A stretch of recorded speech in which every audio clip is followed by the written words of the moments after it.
Hello, everybody. Hi. Hello, Hi hello. there. Welcome to a new and returning edition of the 13th Dimension, the first one of 2025. And this show I have been waiting for the longest time, and I have been wanting to have a conversation of aliens and UFOs and all kinds of crazy stuff all over the world. And I've got three wonderful people to talk to about this because I've talked to all three of them in some capacity, but never, well, with the exception of Philip, but never a full show about Mm. this. And now we are going to have a panel that I've been wanting to do for the longest time. And I am really excited. We have below me Maryam. She is uh, a host, a co host. I never know which one it is. I call you the main instigator. Myth or Mystery, which is currently on hiatus, but she also does other things. I remember seeing a mediation uh, show that you have been doing on your channel. And also over here we have Kat Hobson. She is the host of Fate Magazine Radio and Paranormal Experienced. And then below her is Philip Gibson. He doesn't host a show, but he is on a lot of shows. How are you guys doing? Doing I'm good. well. Yeah. Doing well. Yes. So before we get into the discussion, I would like all three of you to kind of introduce yourselves a little more than what I just did. Kat, let's start with you. Well, that's a scary thing to just cut me loose with, but I've been the host of Paranormal Experience for 10 years now, and I love it. I've been the host of Fate Magazine Radio for about 5, and I love that too. And I've been a paranormal investigator. Well, I've been an experiencer all my life, but I've been an investigator probably 20 years, I guess, maybe 15.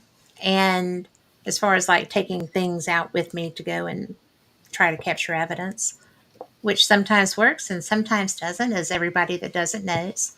But I've always been a bit interested in UFOs, the Mm. history of them, the mystery of them, the guys that I got to meet by covering the different alien kinds and other. I did the Ozark Mountain UFO Conference. I am a pending member of the Scientific Coalition on UAP Studies out of Huntsville, Alabama, and can't believe they're going to let me in. I'm just like, woo, boy, how did I manage Awesome. that? So I really enjoy this topic. I like it. I got to interview Jacques Ballet this year and or last year, and he had written a book on Trinity, which was the pre-crash. It was the first crash. Mm. And so that was an interesting conversation because I had just had surgery and was wacky doodle. And and he couldn't put it off. So if you're ever going to interview somebody that important, it's always good, I guess, to be wacky doodle. But there's that. That's how I got into all this stuff, all this weirdness and funness. That's awesome. Yeah. Thanks. Philip? Okay. I'm Phil. I'm a paranormal investigator slash researcher and also an astrophotographer. Um, I've been researching the paranormal since about 2017. I've been interested in it for a lot longer. Obviously, growing up watching the movie Poltergeist kind of got the juices flowing a little bit to kind of put me, give me that interest in the paranormal. Then finally, around 20, watching stuff on TV, Ghost Hunters back in, 2006 and 2007, watching, the episode of the Lighthouse episode from St. Augustine kind of really encouraged me to want to go out and actually investigate the paranormal. And finally, in 2017, my friend and I created, co-founded a team together, and we started investigating the paranormal. We're no longer a team, pretty much solo now. But we created a team called Heart City Paranormal back in 2017. We disbanded about 2 years ago. Still remain friends though. We just went different paths. Um, and then I do astrophotography as well. I've been doing that for about little over a year now. Now it's a hobby that obviously is more prone to the weather. We gotta you gotta have clear skies. Not like paranormal investigating. You just go to a location whenever you want to. Yeah. You gotta kind of you're at the beck and call of the weather. So when the weather's not good like it's been lately here in northern Indiana, we've had pretty much a straight cloud bank or a bank of clouds since November 2nd. Which is the last time I've actually been out to do some photographing, and so it's been so I've kind of got use that time to get back and do some do some paranormal investigating and stuff. But Yeah, I don't have any podcasts. Like Jeremy said, we had a podcast when we had our team together, but now I'm just on podcasts. So it's a lot of fun. It's good to kind of get back into the investigating. Because I did like last year. I put my main focus on my astrophotography, and I wanted to make a point to kind of even it out this year and do a little bit of both. And so yeah, so while I'm waiting for the weather to clear up, it's nice to get back into the locations and get some research done. So It ain't going to be tomorrow. We're expecting an ice storm here tomorrow. Oh my God. yeah, yeah, up here too. Yeah. Yeah, we just had an ice storm a couple days ago, and now we're getting ready to get another one. Somebody needs to go and soothe whatever gods got pissed off. Yeah. 'Cause this is some crazy weather. I had 4 inches of snow on my deck in Gulf Shores, so this is Wow. crazy. Yeah. I think Aquaman's got a cold. I think that's what That it. could be it. Yeah. I'll go with that. Yeah. Maryam, your turn. Hi, psychic medium. Been doing this the bulk of my life, so we'll say 25 plus years. Alien communication, medical intuitive, basically all of the above, animal communication, all of that. But my, heart is with medical work and alien communication, ET communication. I really love doing that. And, so right now with everything going on in the skies, I've been, documenting every other Thursday, Harlow and I have been going live and just gathering the latest footage, the latest information and channeling information and just getting to the heart of what's actually going on up there.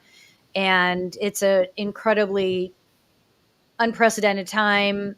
I didn't think I would see this in my lifetime. And so it's very exciting and, a great time to educate and open everyone up to ETs. Hmm. Yeah. So with that, I'm going to jump right in and ask the first question, which is going to be directed at you, Maryam, since you're trying to make sense of all of this. Have you also been adding the recent plane crashes into that? Because the reason I'm asking, I looked at the one from Philadelphia Mm. and saw the ring video from one of the neighbors, Mhm. and it looked like that the plane was coming straight in, and then all of a sudden it just went straight down Mm. and back right Mm. before it crashed, Mhm. almost like a gust of wind hit it or something. Mhm. Um, but have you guys thrown that So into the? so it's such a good question. So let me kind of walk you through when this started to where we are today. I have been basically, which I always want to clarify this. The work that I do, everyone can and should be doing. Everyone can communicate with ETs. Everyone has psychic abilities. So this isn't, unique to me.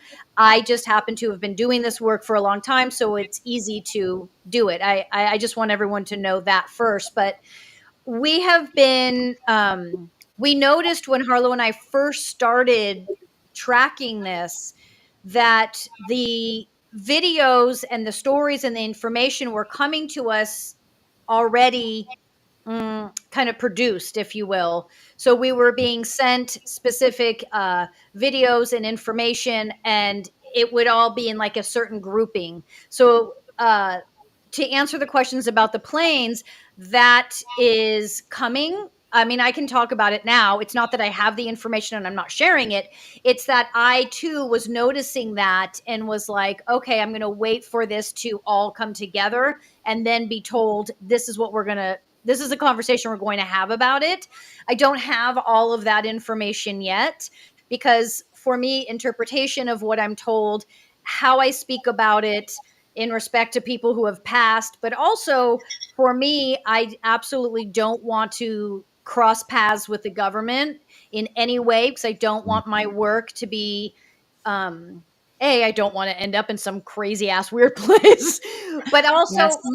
my work isn't about the government. My work is about the people and our ability to communicate with ETs. So I allow my ET family to monitor and manage what I talk about, how I talk about it. So to answer the question though, there something is going on, but we don't have all the pieces yet, and I the pieces will be revealed. Like this is not something we are going to have to wait for. But I don't know if I know a lot of people. Most paranormal groups are on Facebook. I encourage you to go to TikTok because TikTok is where the truth of what's happening is. And it's incredible because the truth is coming through people who have never in a million years thought that they would be talking about ETs. They didn't care about ETs, and these beings are showing themselves to the average Joe. But that's what's making this moment so powerful. It's not coming from me. It's not coming from some, from an investigator who's looking for it. This is coming from people who are like, I never thought I'd say the word extraterrestrial, and here I am actually communicating Yeah. with one of these things. That's why this is so different and so profound. The information regarding these planes and what's happening will come out. I don't have it yet. Well, there was another incident today. Today? Today, either Was yesterday. I think it was today that I saw it. the Alaska And one? yeah, Yes. yeah, No, I don't think I heard about that. I no, didn't hear about that. it's a I doozy. did hear last night that there was a near miss somewhere, but Yeah. that's all I know. Well, and there was even in Houston a plane's engine. Thank God it happened before liftoff, but Houston had a flame out coming out of the Hmm. gate. Wow. So that was the day. I think it was the day after Philadelphia. But Wow. in Alaska was, I mean, and what gets me, you didn't hear about Alaska. I No. don't know who has heard about Alaska. I just happened to, Hmm. and I was channel surfing, and I was like, "Holy crap!" Hmm. So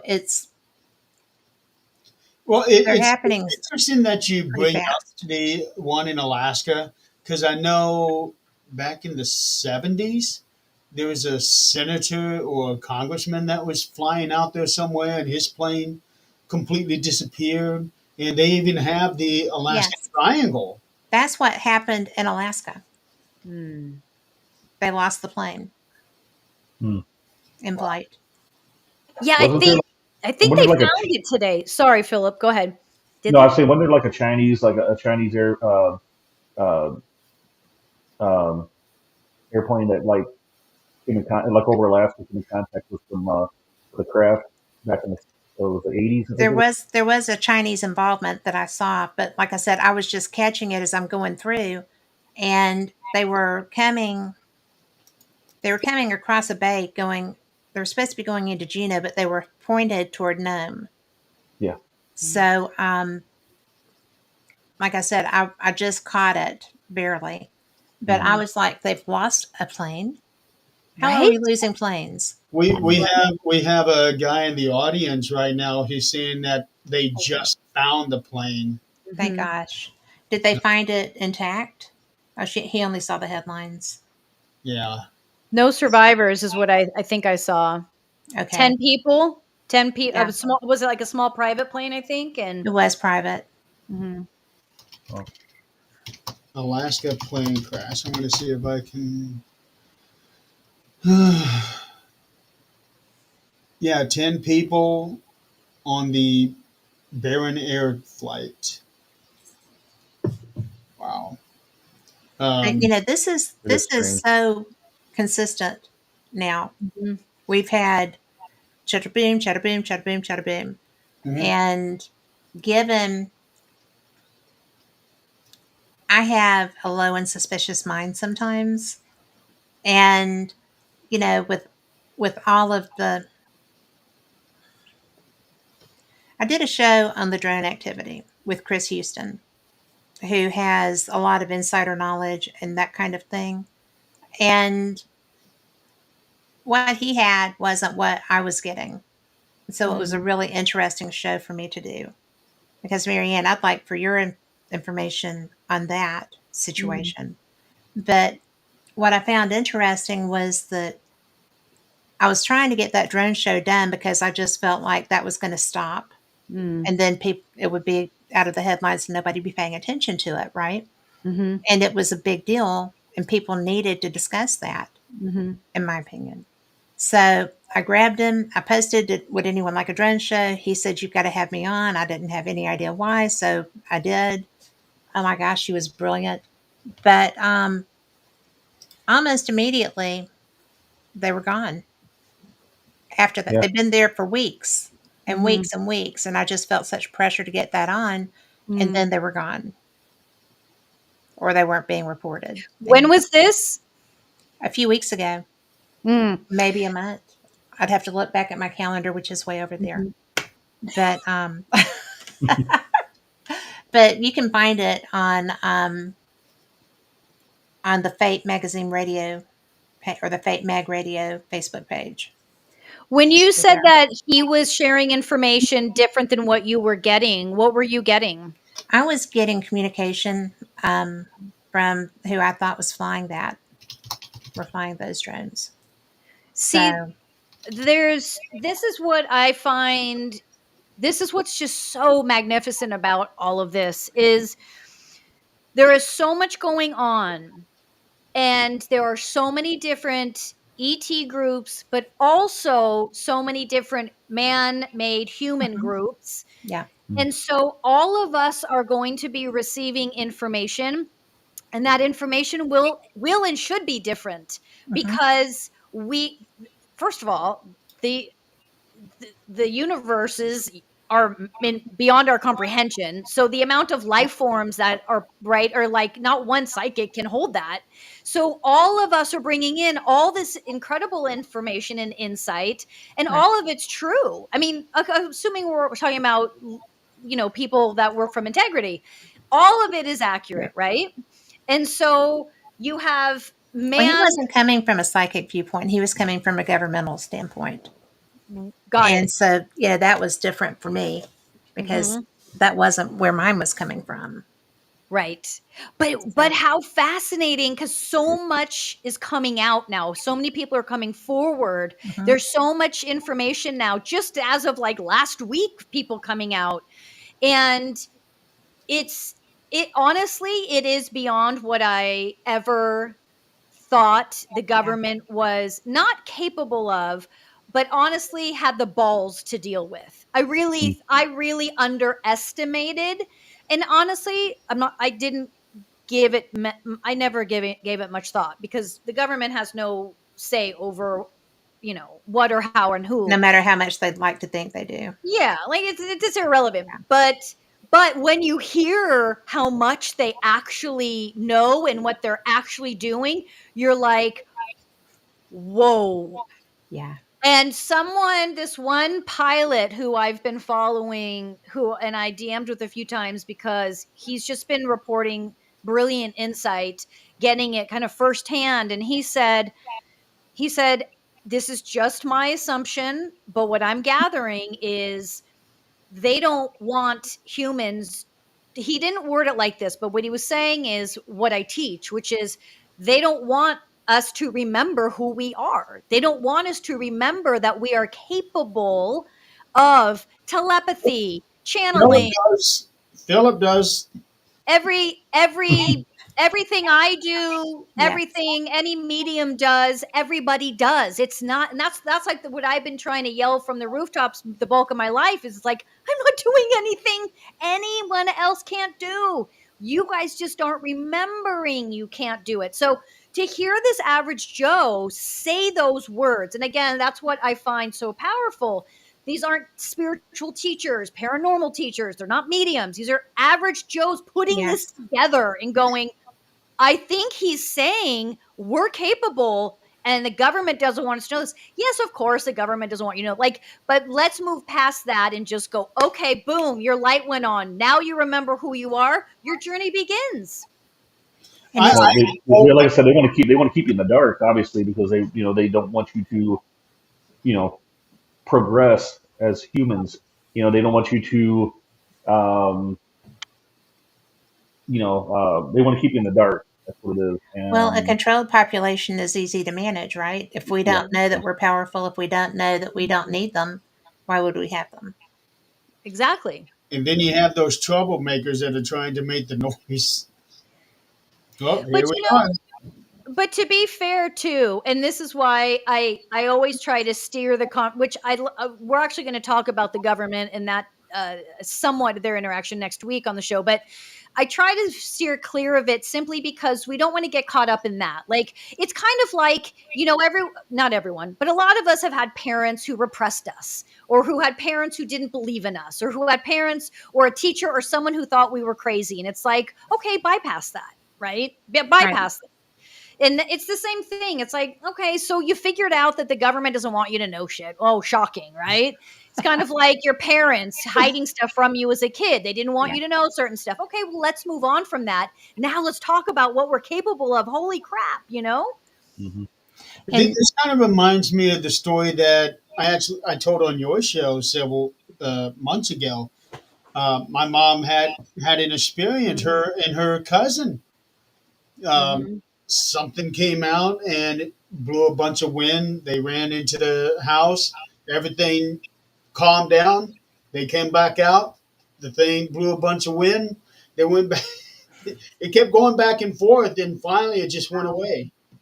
It's amazing. Yeah, it she is. Mom had told me that story ever since I was young, and then I was talking to her cousin just 2 years ago, and she was giving me some more about it from her point of view. Mm, And she had said that it happened during that time where people did not want you to talk about that, and if you did talk about it, you were in danger of being thrown in the loony bin. hmm mm Yeah. I mean, and honestly, it's been like that up until I think all of this started a few months ago. It's, when I had these eyes put on my arm, these ET eyes, oh my God. Even my own husband was like, oh my God. And I'm like, that's why I didn't tell you. Yeah. And Some now are I'm given like, this information and don't care, right? You right. guys should hear the stories that she tells about. It's funny. He's a lot. I'm just kidding. I'm just kidding. I Yeah. would bet he says that about you Oh, a because you're a lot of hundred. fun. A Yes. hundred. No, he says I'm a lot. Yes, come on, I am a lot. How do I explain to his parents? I told his poor parents that these were cat eyes. That's sweet. Don't This freak them out, right? like They're that. 90. Like, let's not do this. It's Yeah. okay. You don't need to know. But I do like it. Yeah. Thank you. That's pretty. So Kat, what I want to hear more about what you were getting. Like, what kind of information you were getting, if you want to share. Well, I do because I pay attention when there's weird stuff in the skies, right? Mhm. Because it fascinates me for one thing, and I have a history. But I was really surprised when I started looking into the UK because Mm. I was at last year's um, Scottish Paranormal and UFO conference, and that was a lot of fun. But I met a gentleman that has a lot of history, and he was friends with one of my favorite UFO people who's passed away. So it was really nice to be able to have that conversation with him. But when I started looking at the stuff over there, all of a lot of our military bases had activity around them. And there was a report of a Chinese sub off of one of the bases in England. Mm-hmm. And so everybody was like, ah. And I'm getting, don't freak out. Mm-hmm. This is not what it's being billed as. And so usually if I get messages like that, they're when I'm asleep. But this wasn't. This was just plain as if I were sitting here like Oh, in this wow. conversation. Quit freaking out. There's nothing here to worry about. Mm. There's, this is not in y'all's control. Mm-hmm. So then when I was talking with Chris about the ones, because we were talking about the ones off our coast, Mm-hmm. and I'm always concerned that, especially at that time, we were in such a transitional period, Mm-hmm. and everybody has been so angry that anger can manifest stuff. Mm-hmm. And so I was just like, I'm not sure what I'm thinking about this. And I didn't get that conversation until I was focusing out of our country. Mm. So Interesting. that's what I found interesting too, because I'm like, well, what about here? We've got all these situations happening, and people are afraid. What if a drone? Because they were big drones. What if something Mm-hmm. goes down? Mm-hmm. And then I'm like, well, they're really, really big. Yeah, are those drones? No, those are not drones. Weren't they So size of like cars or something like that? yeah, Weren't they well, most of them like the size of vehicles? Mm-hmm. they were the size of vehicles. They were vehicle. I mean, they were vehicles. Yeah. And so, if they were not ET, then they were us, and they were pretty well beyond what we admit to if they were Mm-hmm. us. Mm-hmm. So I just found that whole situation bizarre, and Mm-hmm. I was frustrated because if we were to come under attack, we didn't have anybody that was going to step up and protect us, that Mm-hmm. could step up and protect us. Mm-hmm. So that was bad that way too, and it was scary because of that. Because I'm like, if somebody is actually coming to do harm to us as a country, Mm-hmm. what will happen? Mm-hmm. And it was a bad spot. I felt like it was a bad spot to be in, and it made me nervous. That's fair. And It's then interesting. Oh, I sorry, go didn't ahead. get, like I said, I didn't get any information. I'm looking Mm-hmm. for information. Mm-hmm. And so then when I started moving over into the UK with my attention, that's when the messaging came. Mm. Mm. So maybe they were telling me not to be afraid of the Chinese submarine. I don't know. But either way, I wouldn't like that being around us either. So, Of I'm course. sure they're there all the time. But we don't ever get told about it. I just Philip, find you it were going to interesting. say? Mm-hmm. Yeah, I just find it interesting in regards to the drones. Our government was saying that we don't feel like we don't know what these things are, but we don't think if they we don't think it's of any harm that would be any harm in us if to us. Yet they don't know what it is. It's like Yes. What are you basing that on? how can you have both? If you don't know what it is, how can you say that it doesn't appear to be a threat to national security or whatever or our safety? It just didn't make sense to me at all. It But doesn't make sense. I live in an area where we had Nazi U-boats off of our coast down in Alabama. Mm. They activated, Fort Morgan had people there watching for that, watching for people coming ashore. Because even back then, you can't defend against something that you don't acknowledge. Mm-hmm. You have to be ready for whatever. My feeling, and the information that I've always gotten, well, that I've been getting, sorry, regarding this immediate situation and what you guys are talking about, has been that obviously they're fully aware, Yeah. but it's gotten out of their control. So they're obviously not going to say they're ETs because the bulk of the world can't handle that yet. They're also realizing that they no longer can control the narrative. And so they're doing all that they know to do, which is try to keep everything contained. And so, what I always say is, in their defense, because these are a group, the government is a group of people that are stuck in tradition and only know one way of communicating, right? So they're, Right. in many ways, they're like children. They only know how to do one thing. So they're doing the one thing they know. They're trying to control the narrative and bring down the hype. So they're thinking and hoping the bulk of the people will stop panicking. Mm. Now, it's gotten out of control because they haven't fulfilled their commitment and their contract with specific ET groups. And they have, the ego thought that this wouldn't happen, and it's happening. And so they don't know how to manage it. They genuinely don't. So this is where we're left. I don't know what the word would be, but you know, you play with fire, you're getting about to get burned. They didn't think they would be burned. And unfortunately, yes, it will impact everyone around us. Absolutely. Here's the hope, is that there's enough people like us and like those that are experiencing these orbs and are having these moments of overwhelming love and connection. The more of us that teach this and feel this, this is what that's what it means to raise the vibration on the Yeah. planet. And ETs have always been involved in this, always. Yes.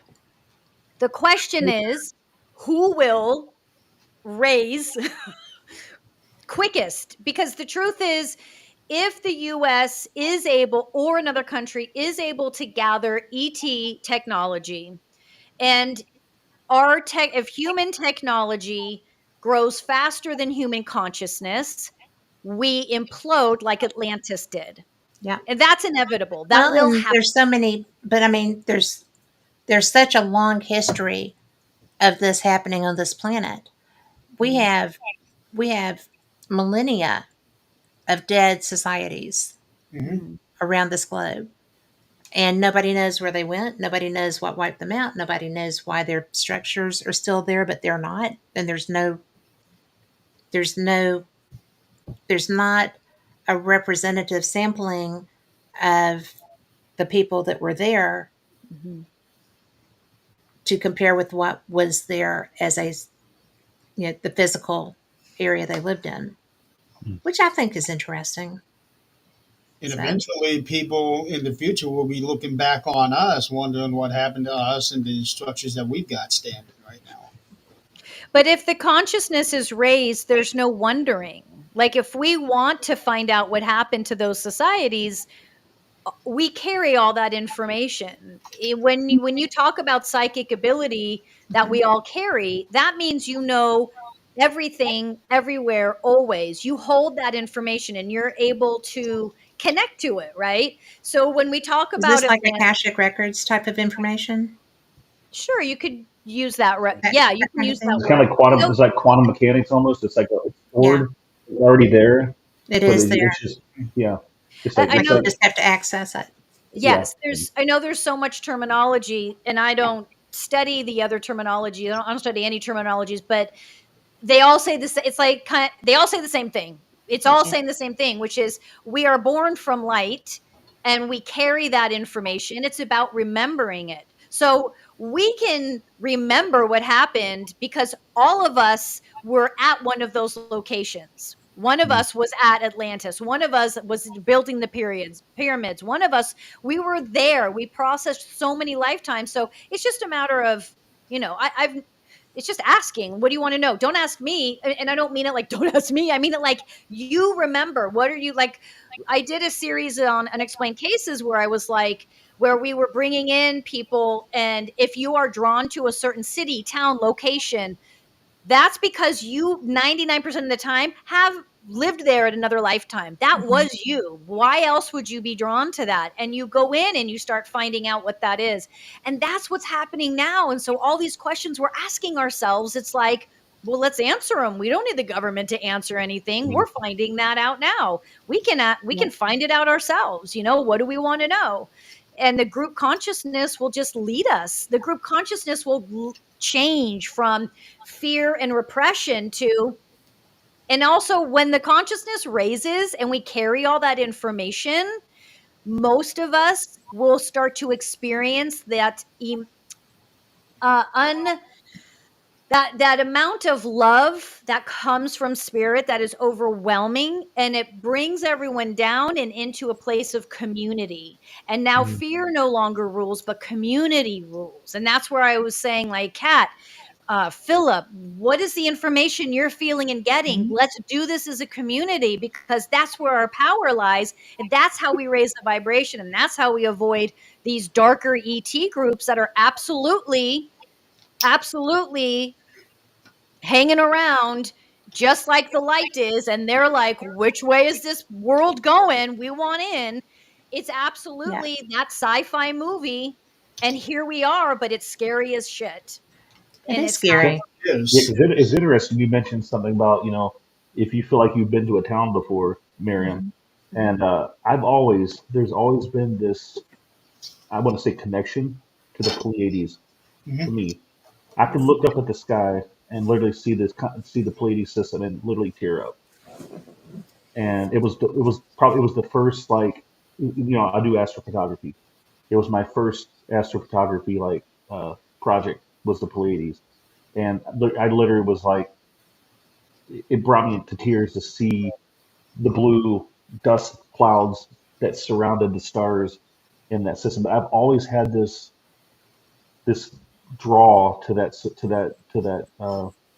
star cluster, and when you said that, it makes me wonder, if possibly, you know, maybe I originated there. Maybe I have that. You know, I don't know. Well, I You do. think that's I yeah. don't I was feel that. going to I don't say feel you that. do. I don't feel that way about any other. I mean, I'm in all of all the, the deep sky objects I take pictures of it that I see, but the Pleiades is the one that I'm just drawn to, and it just, like, literally makes me tear up when I look at it. It's really, it's different to me. So Yeah. you don't need to wonder. Yeah, Hands down, that's who you are. yeah, Yes. And the Palladians come from the future. So that means you're remembering your lifetime from the future, which is why this lifetime can be very challenging and a little unsettling.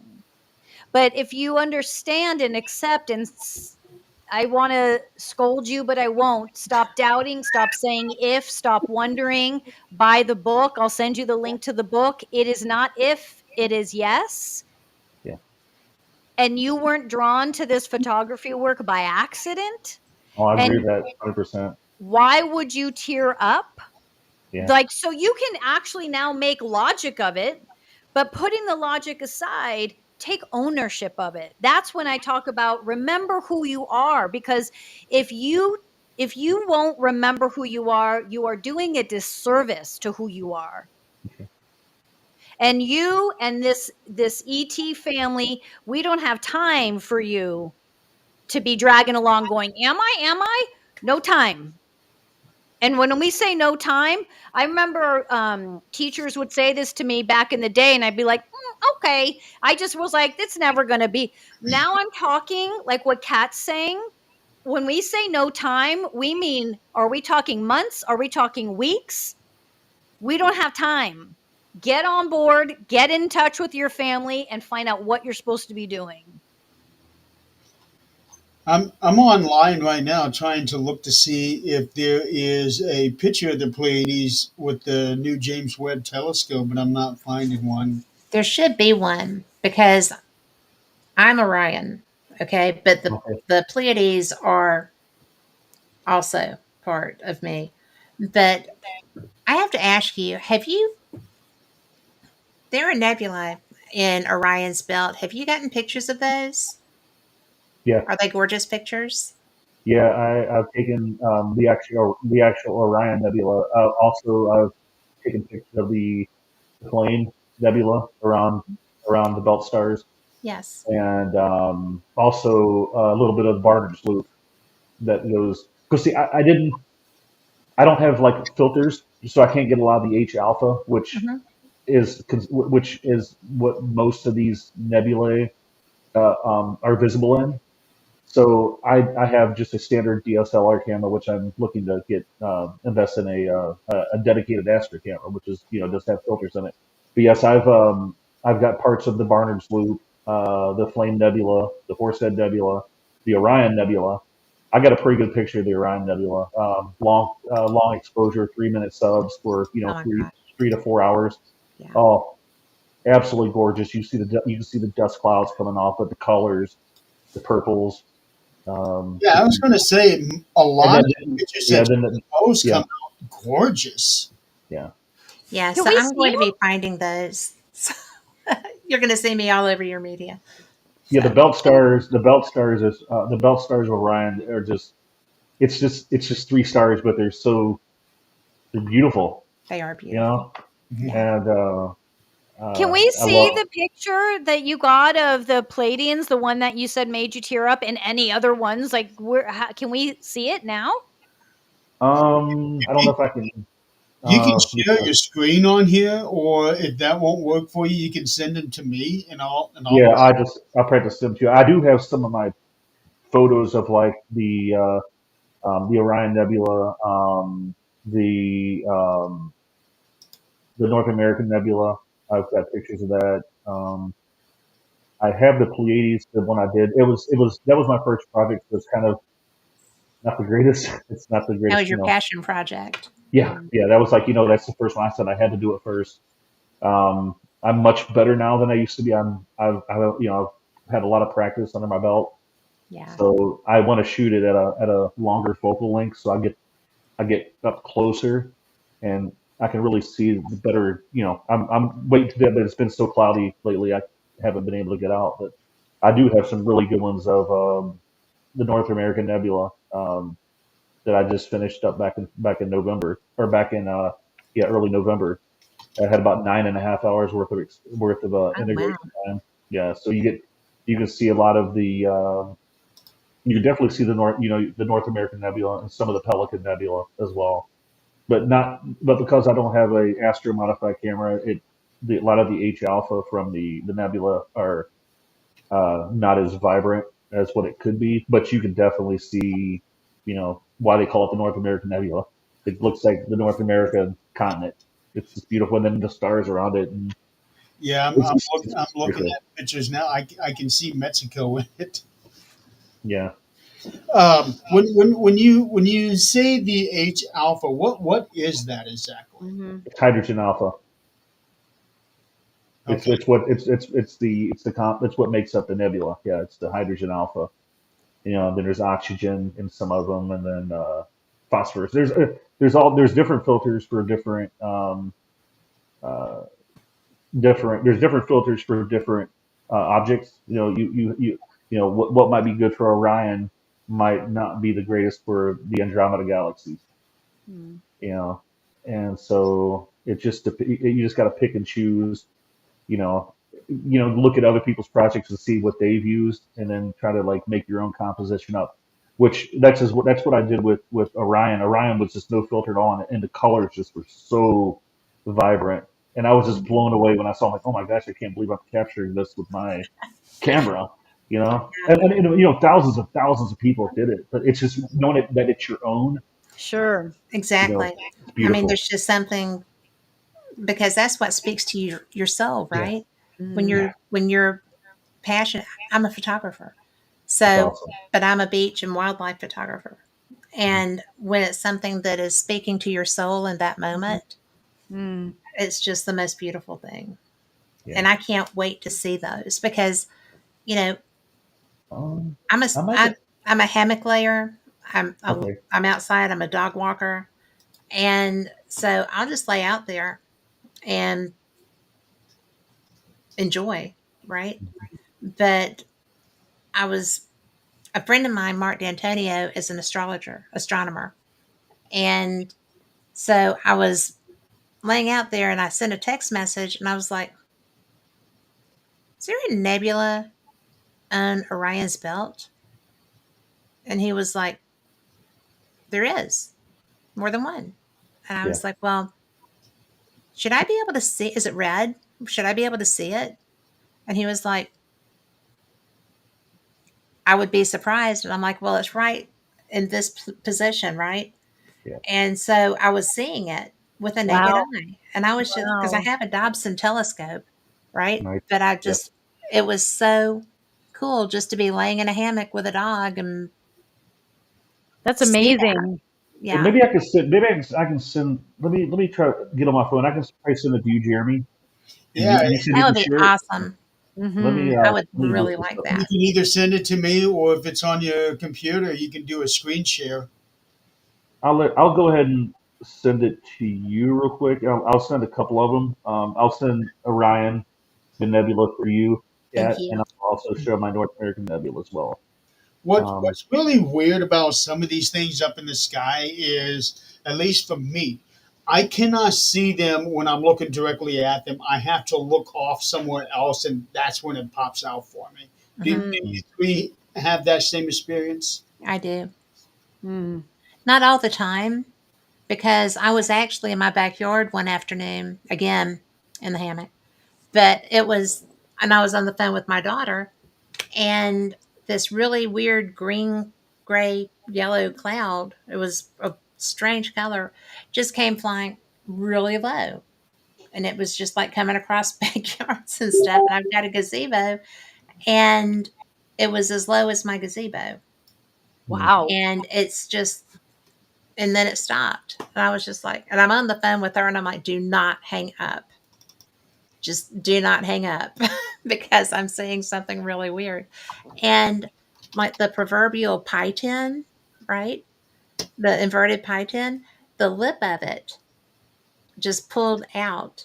And I couldn't see any portholes, darn it, because it was solid. Mm. And I'm like, you're still there, right? Don't hang up. So, because I have, do all these conferences and I talk to all these experiencers and scientists from all the walks and all the ideas. And I'm like, I've talked to people who have lost time. Mm. And I'm just really determined that I'm not going to, right? So this thing comes out of the cloud enough for me to see where there would be windows if there were any. And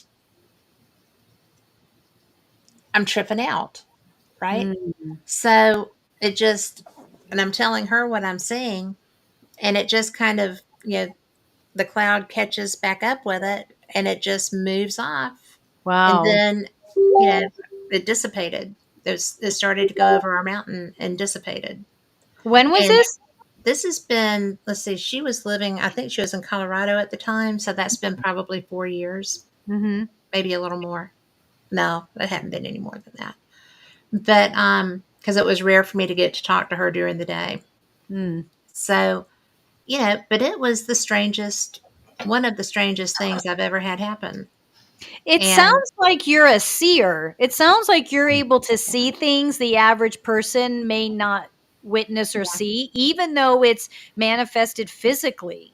yeah, So yeah. interesting. And that I live in a neighborhood. And granted, it was like mid afternoon. So most people would be at work, even if they were working medical personnel working a shift, they probably would have been coming or going. Mhm. But it was probably the weirdest thing, not spirit related, that Right. I've ever had happen. You didn't feel anything from it? You were just too, like, Just in I was mesmerized. just well, I didn't understand why they wouldn't let me see them, Ah. because I felt like there should have been portholes there, Mhm. right?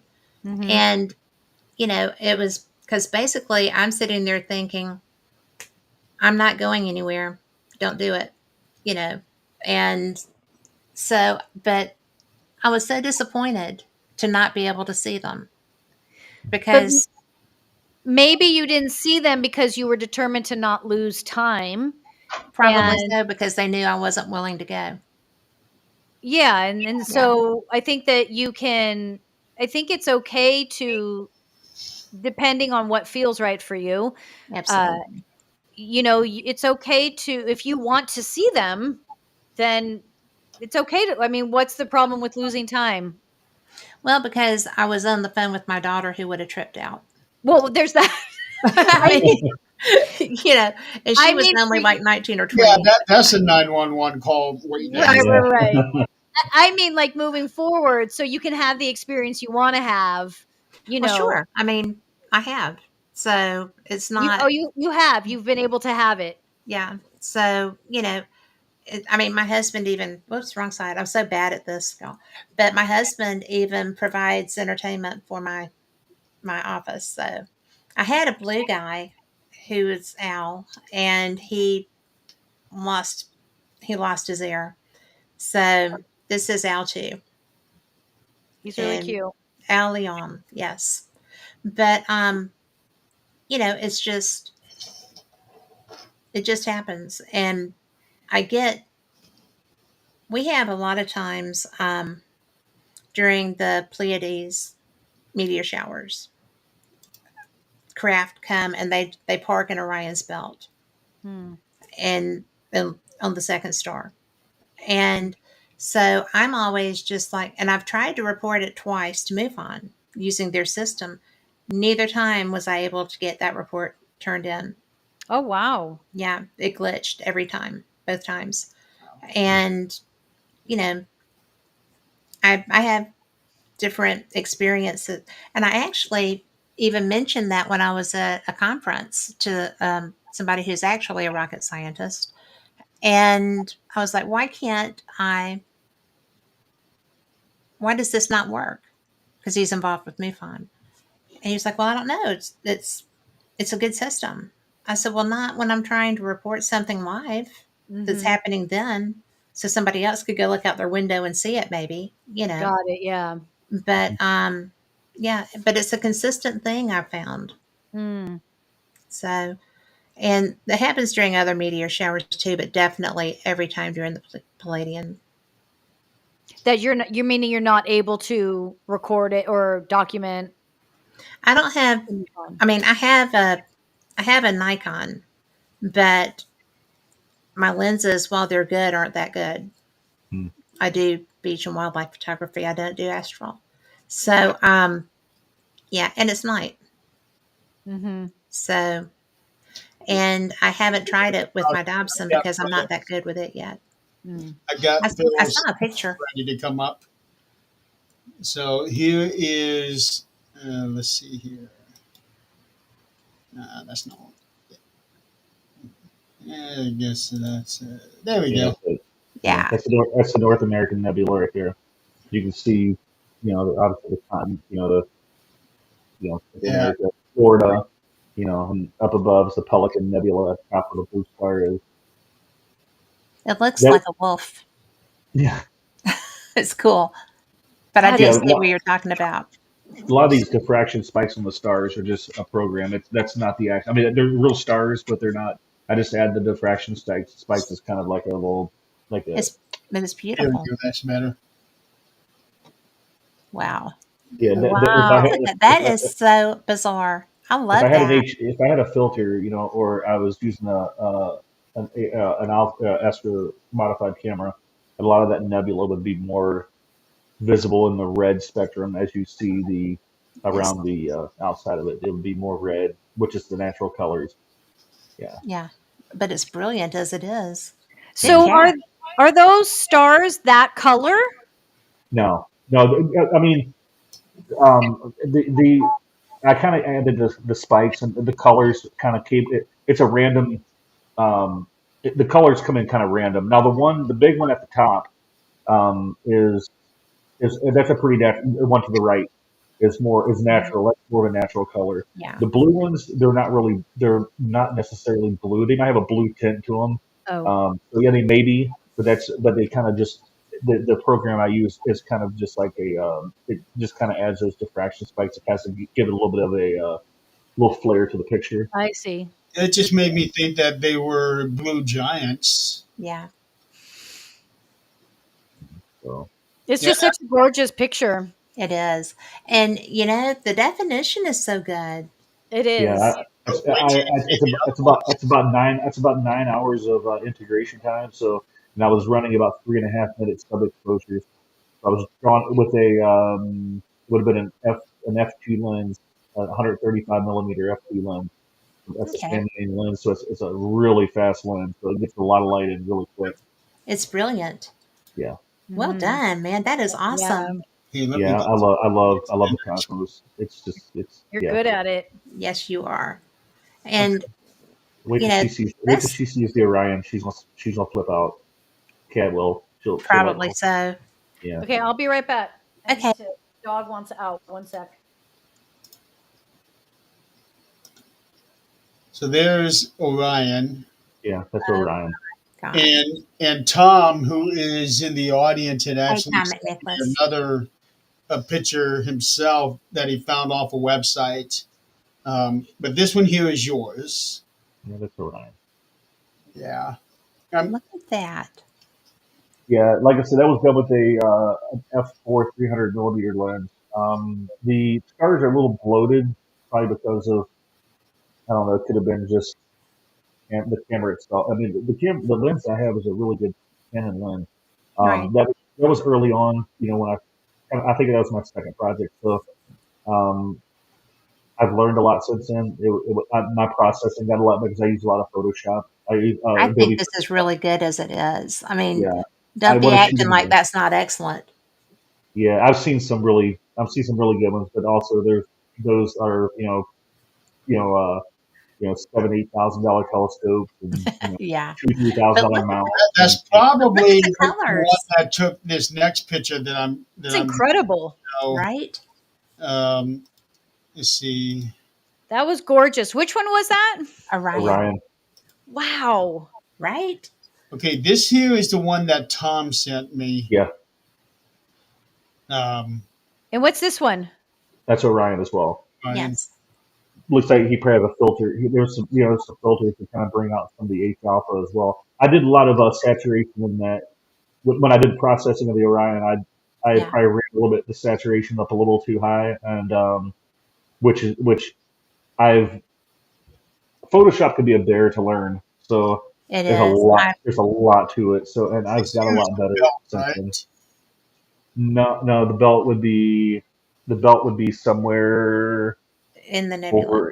over in this area, Yeah. to the top right a little bit, over a little bit off the picture. Yeah. Yeah, you can't see the belt stars from there. Okay. I, mhm. Oh, I do okay. I do have a picture of the belt stars though too that I took. I'll send it to you too, Jeremy. Yes. All right. So Boy, now, I'm getting You can close to see my screen, so yeah. you can see Up the close you can and see the flame personal. But I you can love see the this flame stuff. nebula.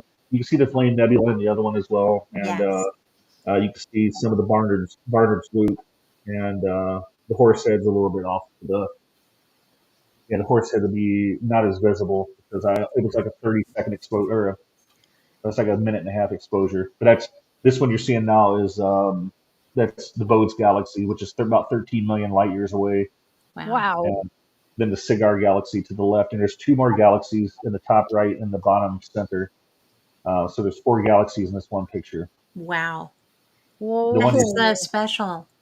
yeah, that one's the Bode's galaxy. That's in the constellation. I want to say let's see. You labeled Cassiopea, I think. this one. Okay. Yeah. Bodes in Cigar Galaxy. I didn't even notice this other one here you sent me. So I need to get that one prepared.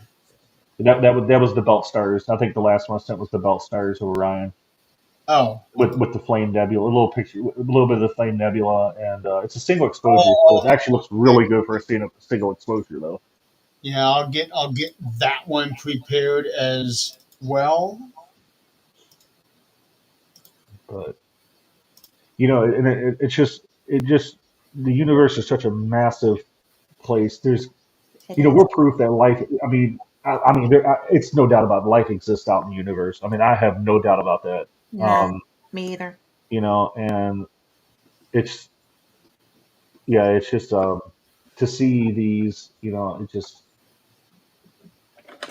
Looking at this picture right here with this galaxy, seeing how bright this light is right here, I yeah, can't it's important. imagine how that's got to be when you're there. But you got to think that's like the center of the core. There's probably Yeah, trillions and trillions of suns in there, so Yeah. yeah. it's saturated. There's a more saturated area where the stars are. And to think that anybody has the idea that with the billions and trillions and bazillion galaxies that there are, that we are the only life forms around. That's that's one galaxy. That's just one Yeah. galaxy, and there's trillions upon trillions of stars there, and who knows how many are able to sustain life. Which obviously, Yeah. it's all about we can adapt. There's adapting species out there that can adapt to their own. Yeah, there's the belt stars Oh, over that's on. nice. yeah. And there's the nebula. Yeah, Yep. you That's can so see cool. the flame nebula at the top. A little bit of Yeah. Barnard's Loop is on the outside, yeah, and then the horse head. So the Yeah, fact that you were able to zoom in just this little bitty here and still have the um, nice definition that you had on that earlier, that's yeah. astounding. It That's a is. single exposure too. That's just a single exposure. I got bored. I was having there was some bad weather coming in, so I was like, you know what, I'm gonna take pictures of the belt stars because I love those. I love the stars. So, so So you got bored maybe and it's just that. happened to shoot that one off then. I just really quick slung my scope over and took a I quick picture love and that. packed my stuff I up. love that. Yeah, Those are but incredible. Right? you You're know, really good. and that's the thing. I mean, it's just I have this fascination with the universe. I mean, most people do. Most people. There's not a time where I go outside and not look up and just wondering how many people are actually doing the same thing, or how many species are looking down or looking up and going, I wonder what's out there. I They're know, doing the right? same thing we are. Yeah. You know, Yeah, looking absolutely. up and I Uh, always ponder that too. And because when I've traveled, people are always curious about what we do here, right? Mm, yeah, And so it's really fun to contemplate what other people are doing wherever they are. mm, You know, do they wonder about us? Do they even wonder if, do they even know that they're not the center of the universe? I mean, they're the center mm. of theirs, their Right. yeah, galaxy usually, but it's just kind of like we don't even know what's on the planets in our solar system. Mm, So it's just it's so fun to contemplate, right? We yeah, think we know what's going on in them, but now, even this month, we've gotten information about Mars being so much more like Earth than anybody ever even mm, contemplated. yeah, mhm, So obviously, it was um, a place that could have sustained a population, a civilization, mm. yeah, and probably like we're trying to do, the civilization got too full of themselves and didn't mind their manners with their planet. So, Mhm. yeah. you know, or a great big pulse blew and just fried them, which hopefully would have happened very quickly. But, there's so many things that can take you out. I think that we should always try to, if we can communicate with somebody somewhere else, Mhm. everybody's always afraid we're going to get eaten. Sci-fi movies. Let's start out with the Palladians and the Syrians, and then we'll move from there. Totally, Yeah, yeah. Yeah. totally. if you watch Independence Day too much, that's going to mess with your mind. Mm. I love Independence Day. I watch that every time I find it on, and my husband even will know it's coming on and come find me. I'm So That's funny. really hoping that they will make that third movie so they can complete the trilogy. I hope so.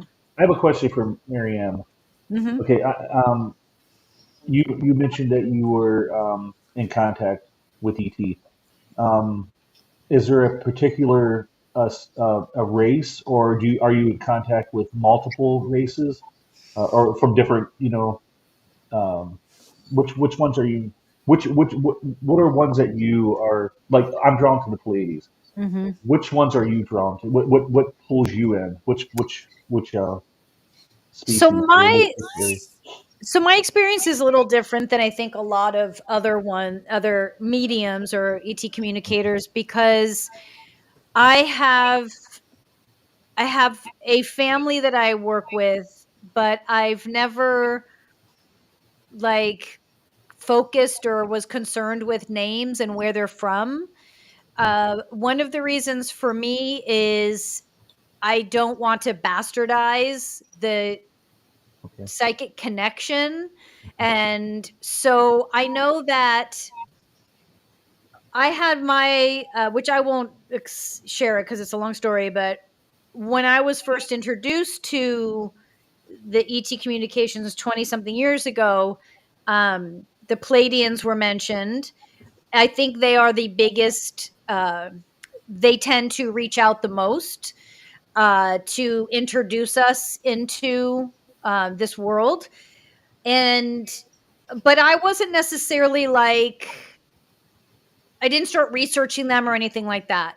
I just, because when I was first introduced to all of this, it was very scary for me. I bet. And then one day, though, something really crazy happened. This guy at my job, he was just passing through and he kept trying to connect with me. And I'm like, ugh, God, is he hitting on me? Like, what is he doing? And then one day I just come to walk into my office, and on the desk is the book. What is it called? About the cat, maybe you know, the Palladians. It's like probably one of their most popular books. But I forget the name, but I'm gonna send it to you, Philip, well, once Okay. we're done here. And I knew that book, it's like someone doesn't give you that book unless they know that you are I'm not an ET right now, but that I come from there. I Mhm. know, Freudian slip there.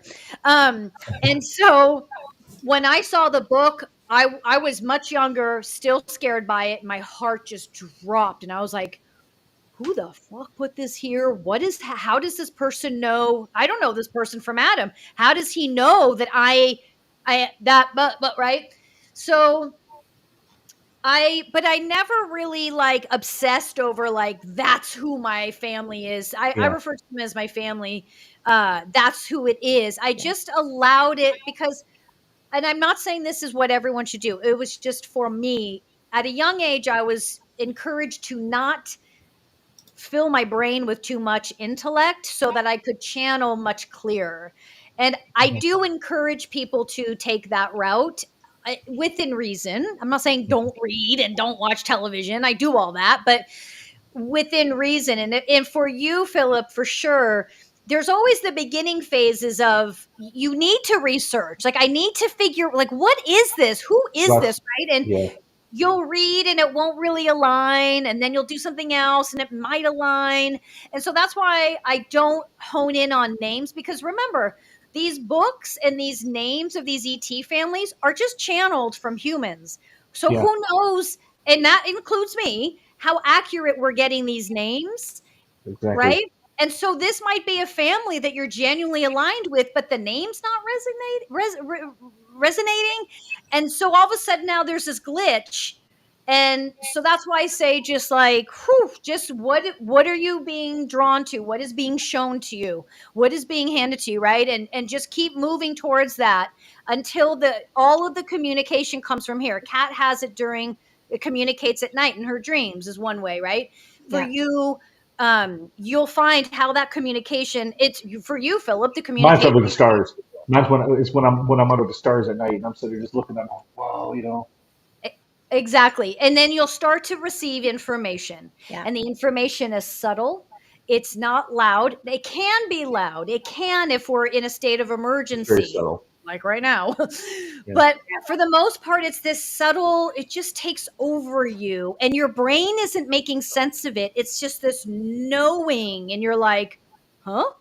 And so yeah, I that didn't I turned the question onto you, but Oh, because today is about you, Philip. Today is about you It is all you. joining no, the family. Welcome to the family. Our first barbecue is next week. You are yeah. invited. You Now, I do have a. It's like you mentioned, don't call them by name. Don't focus on the name. It makes you wonder. We on Earth we give names to these certain, stars and certain, certain stars, certain We name galaxies. everything. We name everything, but they might be. I mean, what are they really called? What is their own? What is the what name did their own give that galaxy? We gave ours the Milky Way galaxy. That's the name that we chose. This might be, to the people in the Bodes galaxy or Andromeda, we might be a completely different. We might not be called the Milky Way galaxy. We might be something Mhm, totally different. You So have that's to like you said. That's something we need to do is not just focus on the name because it might mhm, not be, what we're looking for. It might be mhm. something completely different. Well, it would And be that like a species. I mean, I'm sorry, Maryam. no, you go, Kat. You go. Well, I was just going to say that, if you're trying to focus on a name, all that's trying to humanize them, Yes. Yeah, and they're not human. I agree. And, 100%. you know, Um, when I was trying to find out my spirit guide's name, for example, Mhm, I I I asked, I always just said, if you could just like right as I'm waking up, be in my ear so that I'll mhm, retain that. mhm, And three different times because I couldn't, it didn't make sense. mm, And when I tried to look up the name to find out the background, I couldn't find it anywhere. And it was Malgonquin. And so I'm thinking Algonquins, like the Native American tribe in mm. Northern America, far North America. And, you know, come to find out, no, it was that word. So I'm Oh. just like, well, I'm sorry I was so dense. I was trying to understand it and where you were from. Well, come to find out, my dad's best friend, who they've both passed away now, but he was from Brussels. And in his town in Brussels is a park called Malgonquin. Interesting So there is a connection. connection. And I was just like, well, there you That's go. amazing. I know, right? In a park. And That's that amazing. information came to me through the most roundabout channel of just somebody. I just mentioned that word one day and said, oh, well, that's a park in Brussels. Yeah. Wow. the thing that I wonder about is not necessarily trying to focus on name, but the language barrier because we have had hundreds of languages here on this planet alone. More than half of them are dead languages. So, if how would you be able to understand a language that they're speaking? Because they're smart enough to be able to communicate with Yeah. us. We don't have, they adjust to us. Or in my You're experience. no, Kat's 100% right. Also, though, when we are talking about telepathy, Yeah. there is no language. No. Don't ask me to explain that, It's but more visualization, right? it can be, right? Some Yeah. like Kat, you see, Philip, I don't we'll find out if you feel, if you hear, if you whatever you do, right? For me, I always was someone that could hear. Jeremy, you might see, feel, hear all the above. As we grow older, we take all those senses on. But ultimately, like all through 30 years of channeling, how do you think I've channeled people from different countries? Yeah. Because it's not about language. No. It's about telepathy. It's about psychic communication. There's no language there. It's a knowing. And I No can't barrier. explain Yep. it other Yeah. than you all get it. You get it. Now, Jeremy, it's just like an intuitive sense. You hear a voice, right? We think that voice is speaking in English, but that voice is communicating something telepathically. That's all. And we are choosing to change that language to something we understand. But there is no, I don't want to, I want to say there's no language, but you know what I mean. It's has nothing to Well, do with, basically, we're still part of Babel, but we, if we're doing it with our minds are so powerful mhm. that I think a There's a lot of barrier. what is still in there in our core is the ability to comprehend. Mhm. And, if you have a savant, then they speak. what, 7, 8, 25 languages with no effort. Mhm. But that's because that part of them is activated. Mhm. Mm. Yeah. Yeah, the same thing with the people that can paint things that they've never seen. Mhm. And to me, that's really cool. Mhm. But because that's channeling from a whole different part of you, I think. So, Absolutely. anyway, Completely agree because the savants, and then you got those with autism. mhm. Mhm. Because I remember We're seeing, often savants. yeah, because I remember seeing a story where one autistic person, he's an artist, and he did a one flyover of New York City, and then from memory he penciled every building Wow. onto this large canvas. Amazing to be able to retain that kind of detail in such a short amount of time like that. And maybe it's Right. already there. Maybe it's already locked in already. They say we have quantum, mechanics and stuff that everything's there. It's Mhm. all there. It's all It locked in, is. But that's a and whole different and that's a really whole fun different. topic. Yeah, because I've been actually And digging into that with some friends of mine. That talking about the quantum. Well, I'm trying to think of the I'm trying to think of the what we were talking about. It was I was reading a book recently. Or I was listening to a book, an audio book. Was talking about the about quantum mechanics. I had to, but anyway, yeah, it was a very interesting topic, and how everything is already locked in there. And it was a study done where they were trying to figure out if memory was they were like taking pieces of their frontal lobe off, and it was they were still able to, well, pretty much in a nutshell, that everything is stored already. It's not. It's in. I think I got to think of yeah, I got to think of the name of the book, but yes, I'll you have to get do back with you because later I'm on Is not that one. that ready. a Bob Lazar T-shirt I see you wearing? Oh yeah, it's my Bob Lazar T-shirt. Yeah, I'm fascinated. I'm very fascinated with this story. Yeah, I am very too. fascinated. Yeah, I think it's very true. I think a lot of people I have done believe an it. awful lot of work to discredit him, and Yeah, they just made themselves look like goofballs. Yeah, I Dreamland. It's a great story. believe his Dreamland is a story great book. and Lear's story. I actually got to go for my very first time last summer. So to Area 51 and went down and had lunch at Dreamland and got to go out to the lake bed and stuff and the whole tourist thing. Tattoos. That's How awesome. close was that? I think what fascinates me about the whole Bob Lazar is the Bob Lazar story is when he actually worked when he went supposed to went out to F5, and he worked on those back engineer craft. He went up in the craft, and down into the bottom part, and he had those the pretty much the ship created its own gravity field. The road the Earth's gravity had no bearing on the ship's Mhm. gravity, so they could create their own field and just ride the wave pretty much forever. Yeah. Mm. And how those little swinging arms would like had its own function and stuff. And he said that um, uh, he knew about well, element 115 before was part of the propulsion of that craft. And he had it. And when they worked on that, it was 100% efficient. Didn't get off. They were standing next to that that power source from that craft, and it produced 100%. He said it was cold to the touch, but yet it produced 100% energy.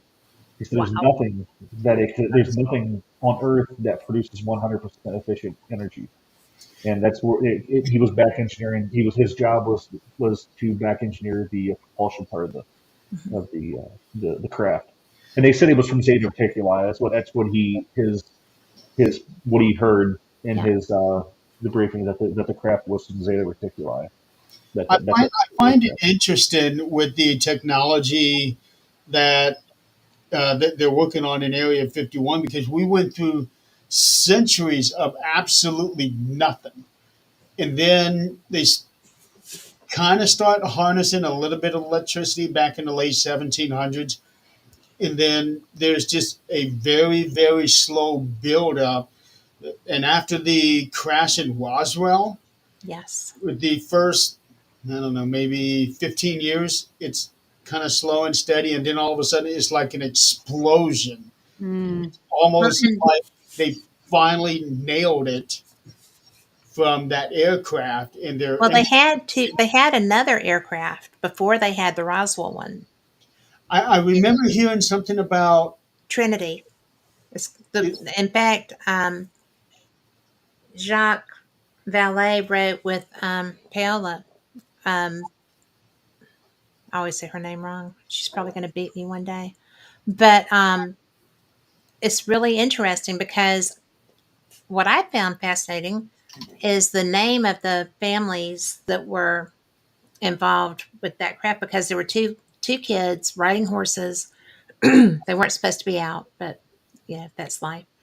And a, a craft came and it clipped a like a comm tower that had whatever little communication lines that they had back then going to the base. And so these kids are like, oh my gosh. And so they didn't go down there because they weren't supposed to be there. Hmm. And one of the occupants was out running around like, ah, and two of them were dead, and that one was injured. But it was just like they just basically kept the one that was alive. And What did they look like?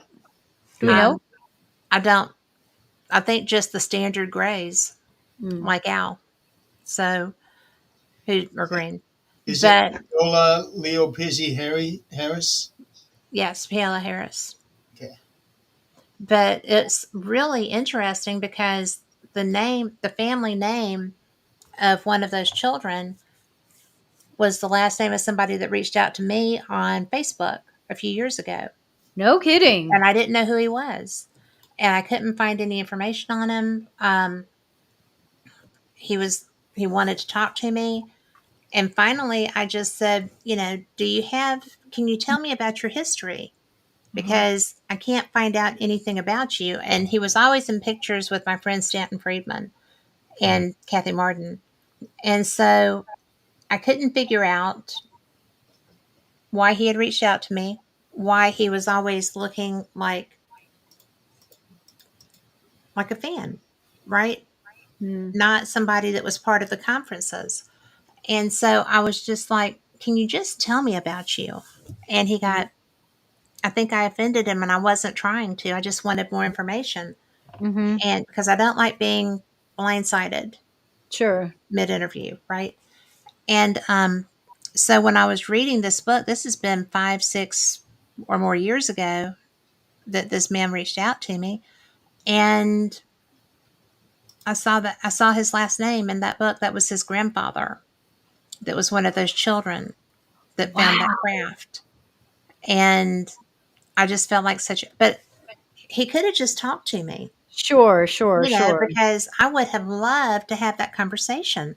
Of course. And I couldn't because I didn't want to, not knowing, I didn't want to I wouldn't have brought a story like that to the air without having information. Sure. So, but it was just like, I'm going to find him because I go to UFO conferences, and I'm going to find him, and I'm going to apologize and say, why didn't you just tell me? Yeah, yeah, yeah, You yeah. know, but and Jeremy, that's a great book. That's a really good book. In fact, What's it called? Trinity Trinity. Okay. by Jacques Vallée and Paola Harris. But it's really, so I did not know that there had been a crash prior to Roswell that was also taken by our military, Hmm. because they came and got that craft too. Mm. The And way that I understand it is around Roswell, there were actually 5 crashes over a period of months. And the one that we know was the last of those crashes. okay, Well, That's I how, didn't know about the other three, yeah, but that's how I understand it. well, the only reason they found that one was because it knocked down their telegraph tower, Mm. their communications Mm. tower, and basically it was just a line strung on a telephone pole. And when they couldn't communicate, they went trying to trace the line to find the problem, and they found a lot more than the line down. Oh, So now, Wow. I now think, I let think me most let I me think I ask think most I think most of the craft that they took out of Area 51s now they took most of the I think bodies and stuff out to Wright Patterson, didn't they? I In, absolutely in agree with Dayton. that. Yeah. Yeah. now And let me ask you a question. The Trinity UFO, I was looking it up because I'd never heard of it before. It was not long after they did the Trinity test in a big big bomb that they had. Um, did they do a hydrogen bomb testing around Roswell? I don't know that for a fact. I know that most of the hydrogen testing was in the desert outside of Vegas. They actually, That, because Stanton that's Friedman what I thought. was the nuclear physicist that was part of, well, one of the nuclear physicists that was part of all that.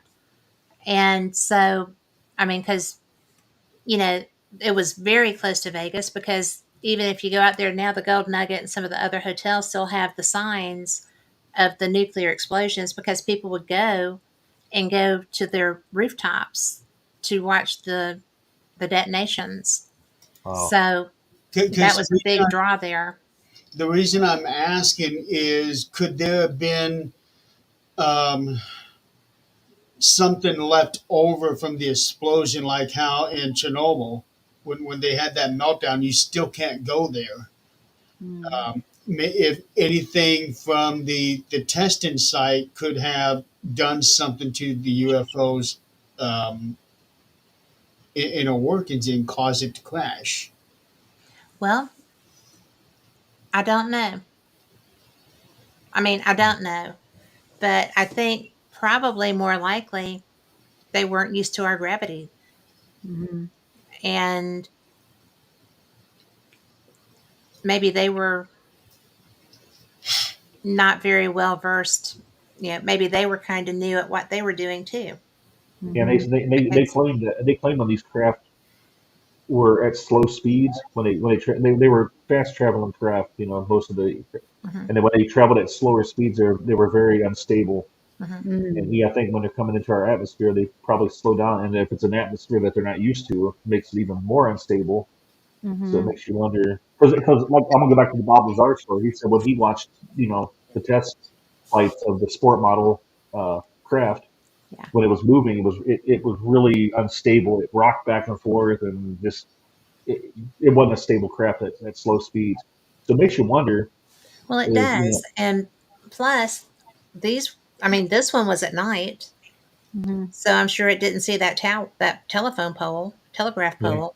Yeah. And it was just maybe joyriding and there it went, So but if we had these UFO crashes all happening in the 40s, and they're disputed, but I believe it.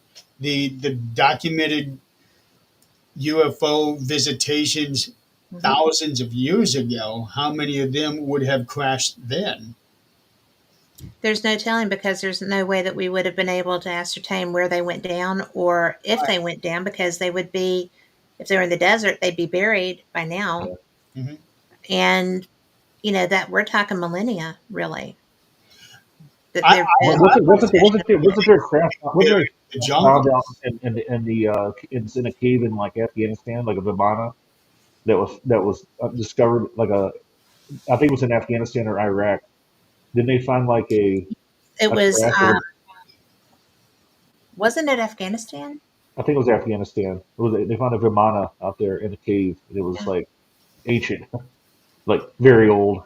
Yeah. Well, that's one of the things that I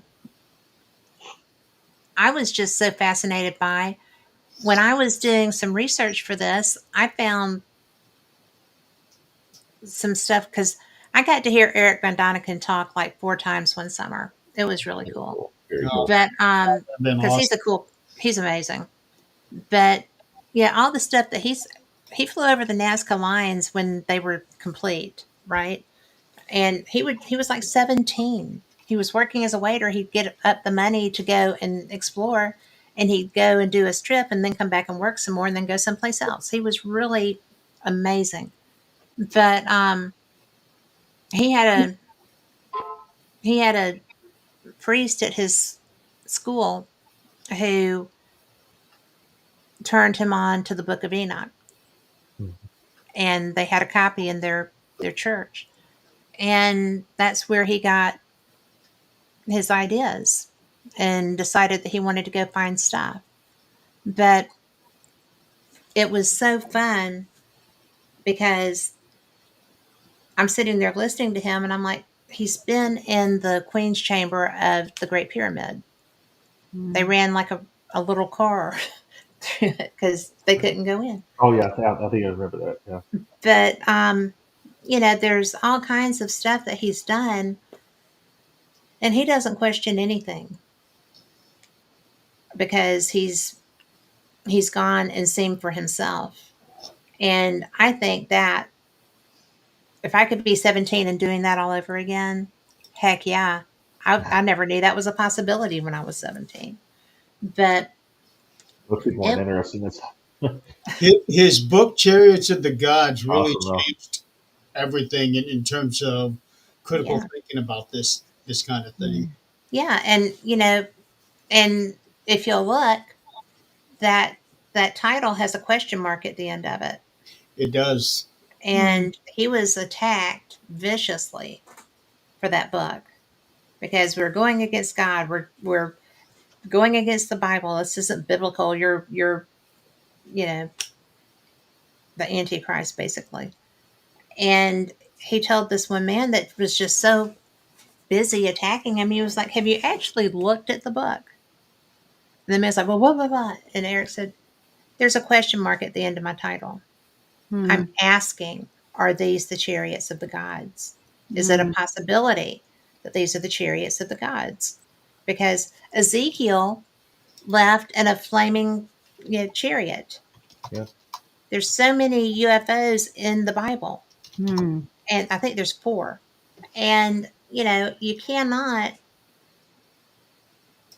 be so close-minded that you can't say, okay, well, if this is the word of God, why are there UFOs in it? Mm. If there aren't UFOs, Mm. and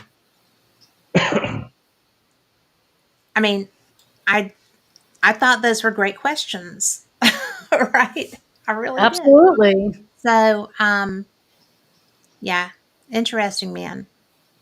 If There, you there ever are see some him go, copies of the book that does not have the question mark on it. well, they're supposed to all have the question mark on it. Yeah, they are. Unfortunately, they Then don't. that would be on the publisher. Yes. I actually read that book. It was fascinating, Mhm. and one of the chapter headlined is God an alien? Yeah. Well, he is. He's not of the earth. Right. Mhm. I would say he would be the alien if you're going to put it in that context Mhm. because we don't understand him. We can't. We're not capable of understanding Well, it, a it, lot it, of made, that. it made me wonder, especially after reading that book, with the concept of if God was an alien, if maybe he was like the supreme leader of his race and Well, I no think he's who heart. made the different races. Right. I think that he got lonely and wanted to, you know, create things. And I think that probably if there are a lot of different species out there, that maybe he didn't find one that suited him. So What's he your what's just your kept trying. what's your opinion? What's your? I can ask both of you. What's your? Because this kind of has the some. It's in the same ballpark of what we're talking about. What is your opinion on um, the like? I want to say not really not panspermia, but more like that we were seated on this earth as a, you know, Is a science project? yeah, I guess you can call that, yeah. Not really, not really a prison planet, I guess, but more of a science. I'll say a prison. I'll say a science project, or more like a just seated to keep a race from dying off on another, you know, another planet or something like that. That What we do you are think? actually, I Yeah. believe we were seated here because I think that Noah's Ark could be an interpretation of a seed ship. Could be. What do you think, Marianne? I mean, I know nothing about the Bible, so yeah, Well, I do you, mean, I guess maybe just going even without that. it's Do not you really think biblical. that do you It's not think really that we biblical though. were do you think it's possible that we're not originally from here, that we were, like they're talking about, like a science project, or like, you know, I don't think it would be a penal thing, but it would explain a lot about a lot of us. So, you know, I well, mean, the prison or planet colonies, or is a theory, colonies. but yeah, yeah. Yeah, we colonized everywhere, or we have in the past. Look at England; they colonized everything. So maybe that's a genetic factor. if I'm following the species of human being, just like the species of Palladian or any other ET, is there's the sole purpose is to consciously evolve and learn. Hmm. And so our sole purpose is simply that, to evolve and learn. I don't believe that. I personally, from my experience through meditation and channeling, has never been that we were placed here as like that we were placed here. Let me just say that Okay. we were placed, that we, where we come from, that's a other conversation, I guess, but we there isn't this sense of, experimentation or punishment, or it's just consciousness, Right. and we're all here to learn. And on planet Earth in particular, it's a one room schoolhouse. So you have all ages, you have all levels. And so you've got first graders at a consciousness, 10th graders at a level of consciousness, all on one planet. Whereas some planets, everyone's in the same on the same level of consciousness, like Palladians and like other groups that are evolved. And so it's just human beings. We have free will, and free will is the choice to become conscious and remember who we are or not. Right. And so that may implode the planet Earth, it may not. We may evolve. But I have never experienced or felt that it was for any other reason other than learning. Consciousness is about learning, and we've all been through so many lifetimes that come from the past, that come from the future. And so it's about remembering all those lifetimes and then incorporating that consciousness into this lifetime, and then sharing and teaching that on whatever level that you share and teach. For me, I like that that. kind of as simple as it is. I don't feel like there's anything darker or deeper to it. Now, every situation has darker and deeper and crazy and weird scenarios, but the Yeah. overreaching arc is just, we're just here to learn. And there's been plenty of other groups that have told me they won't come to planet Earth because it's so toxic, and emotionally, physically. Guessing I, And You got that right. so that just tells you, we're just here to figure stuff out. Okay, Yes. I do have another question though. Okay, I'm picking you guys. You guys are the experts at this. I'm just like a Uh, novice. I'm So just here for the party. They yeah. said there'd be beer.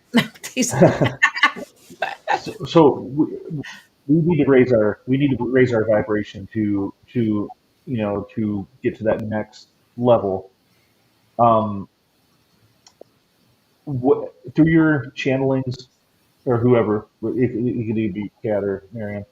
That's Maryam. Um, which is there particular um, ET races out there that are working behind the scenes to keep us from ascending? Are they that you know of through your channels? Is there certain like is it the reptilians or the Dracos? Or I mean, which ones are here trying to hold us down, try to keep us from raising our vibration to get to that next level? What do you know of any Yeah, that are actually? the human Okay. being. So you don't think there's any ET races, any ones that are working behind the scenes with governments or whatever, trying to hold us back? Hmm. Yeah, of course, but that here's a little secret.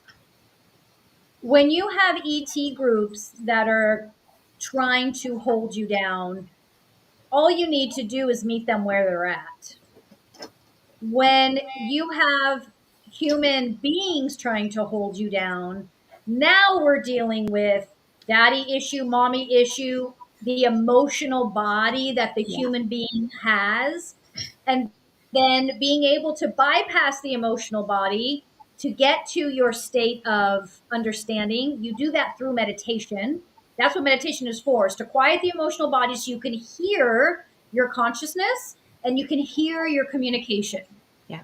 So when we look at an outside source as being something that would hold us down, it will never be as strong as what a human being is capable of, human to human. Because when we work with an ET group, we aren't dealing with mommy issue, daddy issue, and emotional body. We're dealing with a consciousness that has evolved enough that it can bypass that. Hmm. And then our own brain will just immediately go to, well, that's not something I recognize or know. So I'm going to deal with that differently than I would with this mean man who won't let me, take a vacation with my family and won't pay me for it, or Right. my daddy who hurt me or beat me, God forbid, or whatever that is, right? And so at the end of the day, what or who holds humans down is the emotional body. I'm not saying it's bad and I'm not saying don't use it. I'm saying learn how to use it and learn how to quiet it so you can raise your vibration. And humans that we put into power because we have decided someone wealthy, someone famous, or someone that we think is smarter than us should be in power. That is what holds us down, not ETs. And the Now, thing is, I'm mhm, sorry, and the thing is, if we raise our vibration, those those races, those bad ETs can't can't come here. They won't be able to function if we can raise our vibration on Earth. Do you think they'd be able to survive yeah, so on think of Earth? it this way. If you have someone who is someone who steals for a living, right? They're going to go to where you can steal. And Yeah, if you can't steal from a certain location, you won't they're not. go there. They won't go there. Yeah, And so you can compare ET life and paranormal life to the same thing about human behavior. If you allow it to be there, it will be there. Now, on planet Earth, now this is science, so I don't know science, but we do know that for every action, there's an equal and opposite reaction, Mhm. right? yeah, That's true. planet Earth. So anytime you raise your vibration, you will have an equal and opposite. So what's the equal and opposite? Darkness. Yeah. Yeah. Inevitable. Inevitable. You try to raise your vibration, someone or something or some experience will try and hold you down. That's not anything against you. It's the nature of the planet. They could be. Yeah. Now, once we get off this planet, that's going to look very different. That can look different. But for us here, yeah, you'll always have. I'm more concerned with always have been more concerned with humans than with ETs. Now, today, what's been happening since November? Very different conversation. And, even me, as Kat laughs because she gets it, there's more of a sense of, I don't know that I want to see that one. Like, this is a different time for us. So we have to be so aware and conscious of human, ET, where am I? Am I managing me? It's a lot now. Yeah. Well, I do agree with something that you said at the top of the show about us not being ready to accept aliens on this planet, or say we have like a visitation, a public visitation. I don't think we're ready to handle that either. Kat, Phil, what do you guys think? Do you think that we're ready? And also, I want to make this a two-part question. What do you think it would take for us to get ready and accept it and not go all, riots and crazy and all of that stuff? I mean, we're trying to kill each. We're trying to kill each other as humans. Just imagine what would happen if you know, foreign, an alien tried to come here. I don't. I, I look at the ET like, go, man, they're probably like a guy. They're probably like a group that's rolling by planet Earth, rolling their windows up and locking their doors as Locking their doors. Yeah. and I, I, I don't know. I mean, they probably wouldn't believe it. They would probably think it's some government conspiracy or something. Oh, I don't think so. I think that when that happens, You think that it'll be natural, like, wow, we knew this was, I think that it's going to be, and I swear to goodness, there is so much vitriol out there in the world right now. It's ridiculous. People are so reactionary from every walk of life. Everybody's just like hair on fire. Okay. Get control of yourself and just interact and everybody get along. It's just got to be calmer. But it's just a matter of if they were to come right this red hot minute, either we would all kill each other in our panic Mhm. and or we would view them as saviors Hmm.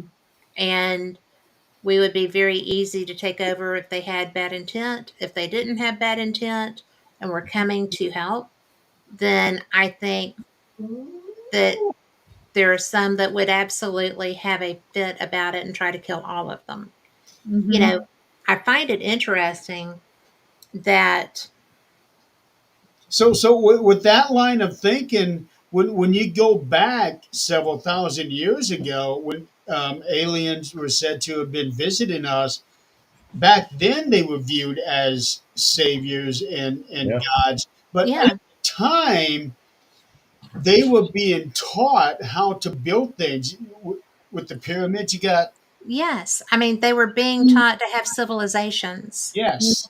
I mean, they were being taught water systems. They were being taught, yeah, aqueducts.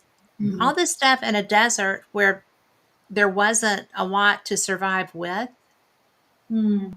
widespread. And And the the evidence. pyramids are fascinating because they're not, I mean, they are not always, Orion's belt is not always over the pyramids. It's Hmm. seasonal, right? yeah, Right. So that probably is not what the purpose of placement of those were. The Nile actually was much there. Its path was different. Hmm. yeah.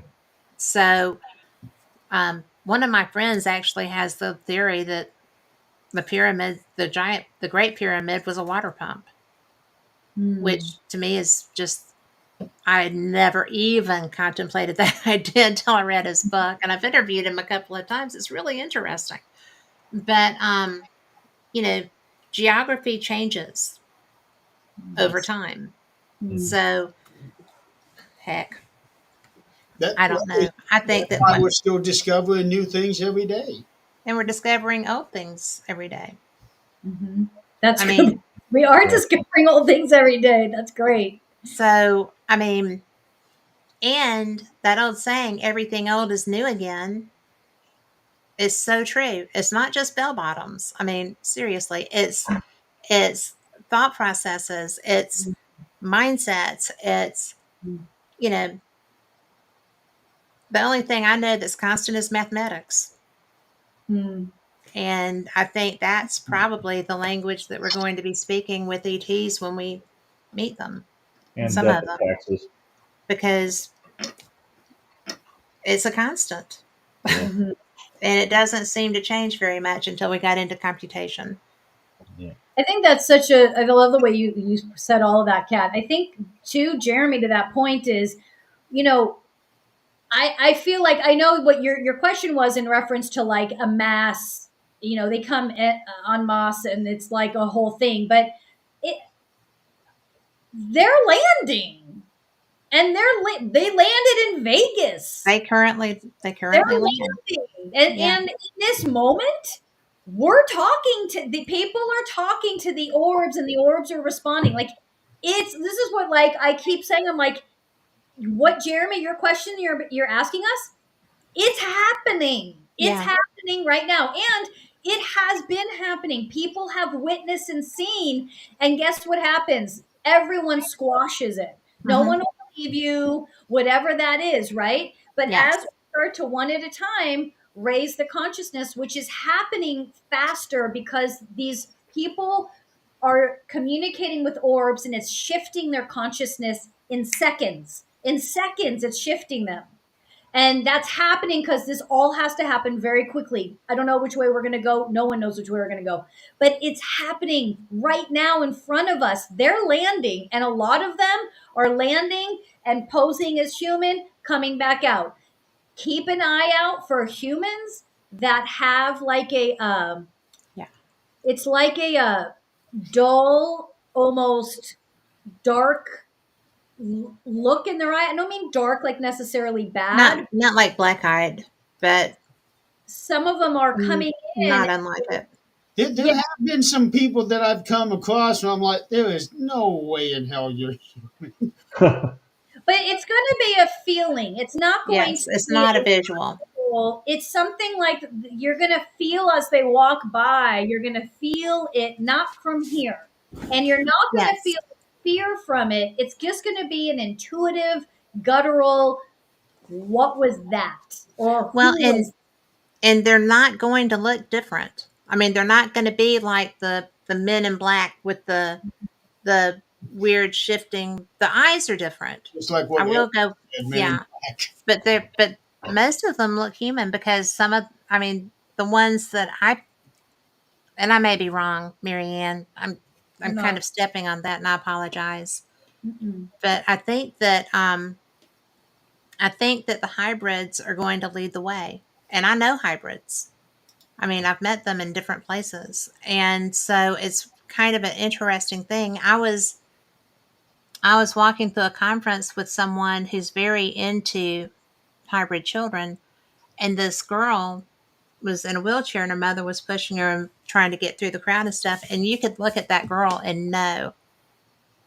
And in fact, the woman I was walking with just bent down and cupped her face and looked up at her mom and said, "Really?" And her mom was like, "Well, yeah." And it was one of those things that I'd never seen that I was aware of. How But did there, you know? Was it a feeling, or was there an actual look? it was both. The eyes were green with a lot of gold, and not unlike the eyes behind you. Mm-hmm. Okay, Mm-hmm. the colors, but a Mm-hmm. little bit more gold. Mm-hmm. And the she glowed, and Really? she was wheelchair bound. Mm-hmm. So Hmm. it was it was, but the mom's face was kind of like, yeah, you know. And the woman was very famous in the UFO field The and would have known that. Not the mother, the woman I was walking with. oh. And so when I mean, because she just stopped and bent down because this child well, she was an adolescent, had caught her so off guard. But it was at an experiencer, and it was a very strong conference. And so it was nothing. I had not really had a lot of experience with experiencers prior to that. And I went I went to the group because I am one. You know, Mhm. that craft really blew me away, and some other stuff after that. So it was interesting to me to hear other people talk about it. And it was very mind opening for me Mm. because even, and I had an experience when I was like in sixth grade too, but it was such a weird thing that I feel like maybe I've had more experiences that I don't acknowledge Mhm. because they didn't fit the narrative. And I think Mhm. that's what we're going to find if they start really showing up here in the near future. I think that if we don't start getting some intervention, we're going to have, we already have bad actors that are doing things. You know, Maui wasn't natural, LA wasn't natural. Um, Phoenix has just had a thing where they're trying to set up, they've come up with a plan to be a smart city like LA was designing. And this week, State Farm canceled fire insurance in Phoenix. Oh, that's a bad idea. Yeah. You said smart city. What do you mean by that? Um, just like we have smartphones and like very, very digitally integrated, light rail being the primary source of, I mean, they are smart. It's like the way that a city would be in the Jetsons period, but without the flying cars yet. So Okay, it's can I just, ask you something? sure. What I have to interrupt because I have to ask this. I okay, so first off, when you said you don't know if you're correct, you're stepping on. You're correct. You're experiencing and discussing something. So what I was describing is beings, ETs that can morph into human and then morph out. Yeah. You're describing, if I'm correct, actual, like, are these people having sex with ETs and they're having a baby? Is Yeah. that what you're talking about? Either that or implantation. Okay, okay, But okay. I know two women who have had children by aliens that were taken. The babies were taken.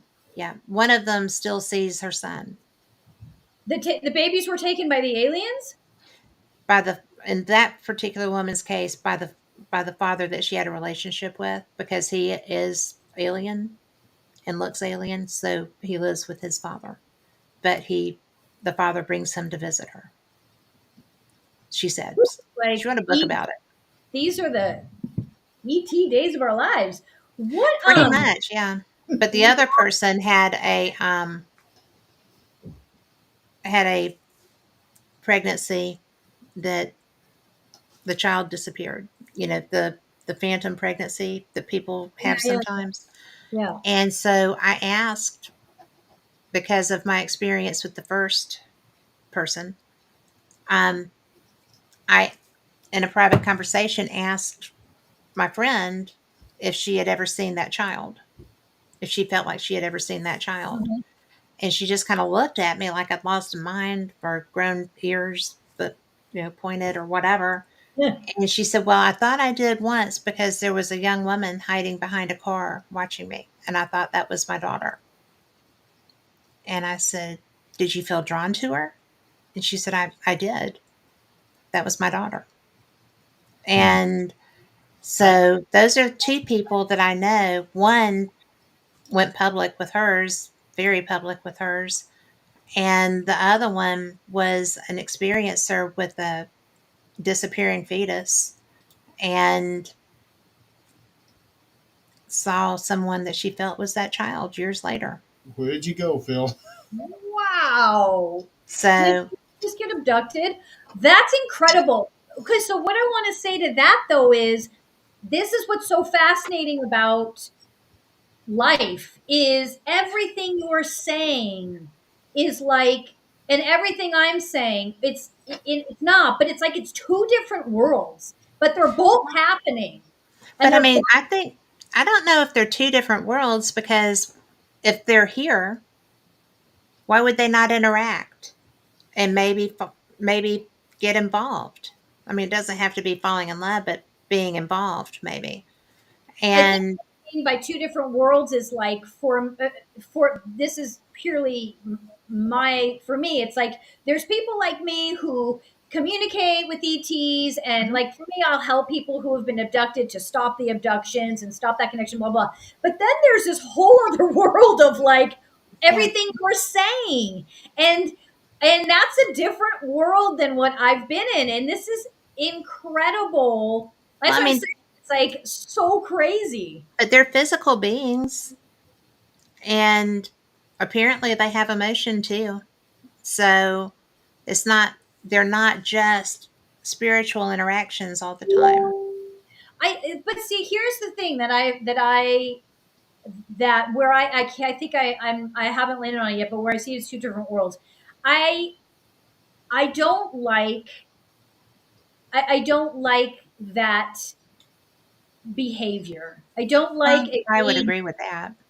and so that isn't, and I'm not telling you this, I'm talking this out with you. That Oh no, I'm not taking offense. I'm enjoying this. So that's not a spiritual experience.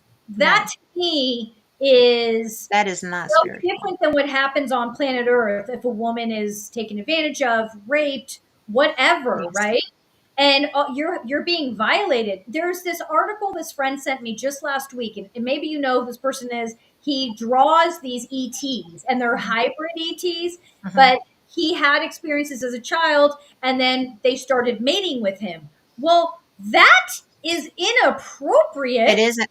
Well, I would agree with that because these are not human beings. Okay. And they do have,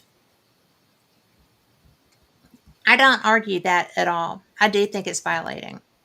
That And and the person who had the disappearing fetus uh huh. experience, and that happens a whole lot. It really does. And so it's almost like a, well, that's not going to sound appropriate, but it's almost like a seeding Uh huh. program. Uh huh. I Yeah. don't know. Yeah. But in the first case, it was somebody who had a relationship with an ET. Uh huh. And in the second case, it was not. It wasn't an abduction Mm. and type of experience. But Wow. it's really interesting to me because I I found this so hard to grasp Mm-hmm. when I first read the book that the first person put out. And I had heard her lecture. She was very timid with her first. It was her first lecture, and she Mm-hmm. was very timid in that scenario. And I was just kind of like, "Why are you talking about it?" Mm. You know. And she was with a great, greatly known UFO researcher Mm-hmm. who works with um, abductees, and and does a lot of other stuff too. He's very involved in a lot of different things. And I was just kind of like, she doesn't want to talk about this. Yet Mm. she's got a book out. And I had her on with me years ago and she tripped out. She wanted me to pull the show down, Really? really. And I said, well, but you've put out a book about this. This Right. isn't something that you're not talking about. What's different? Right. Why? I mean, I'll pull it down, but why are you upset? Yeah. Maybe she added something to the show that wasn't originally in the book. That could well be. I didn't go back through it. Did she tell And answer that question that you asked her? hmm, Did she answer that question that you just mm-mm. asked her? No, No. she just needed it to come down.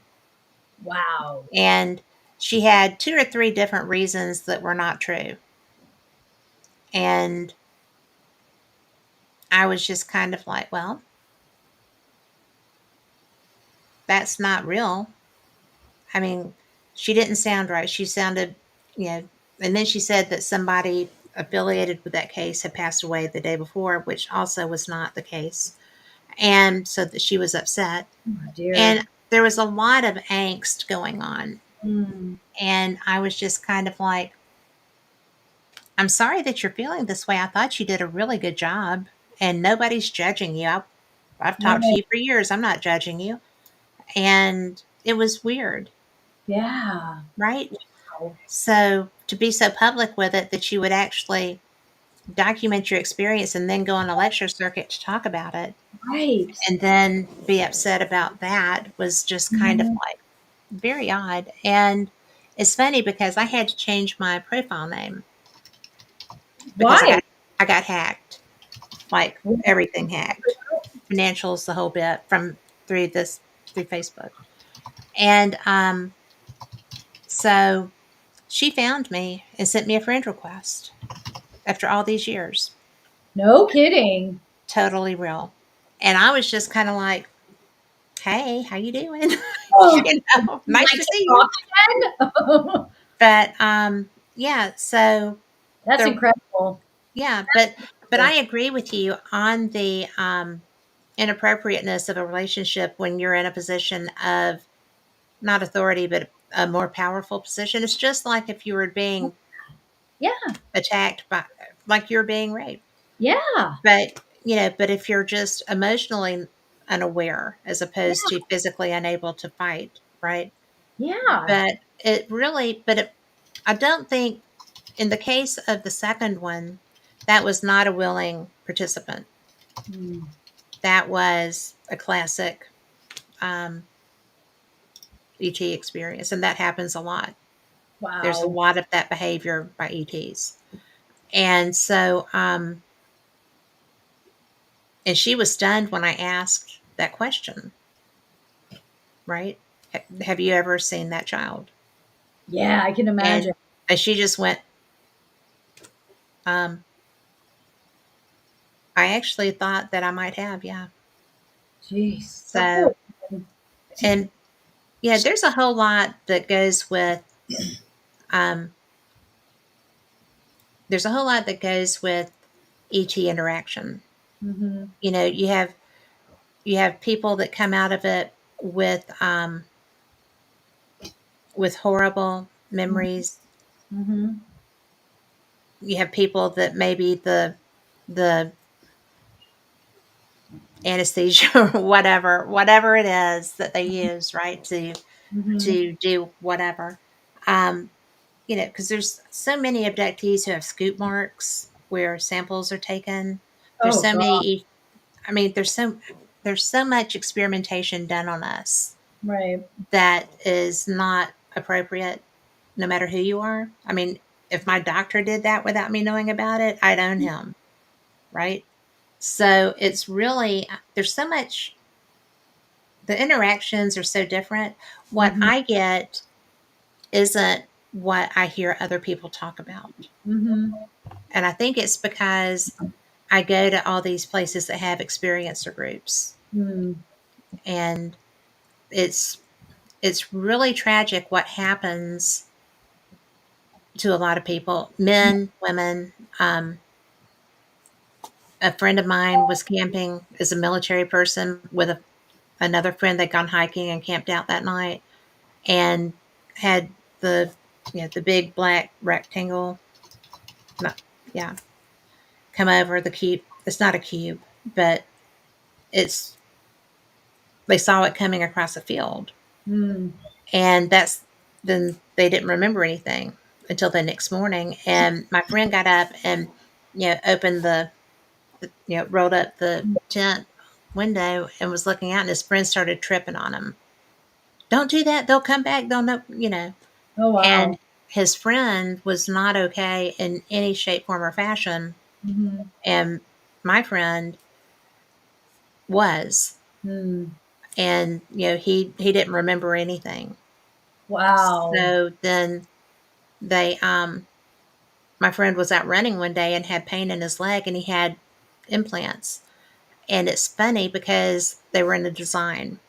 Hmm.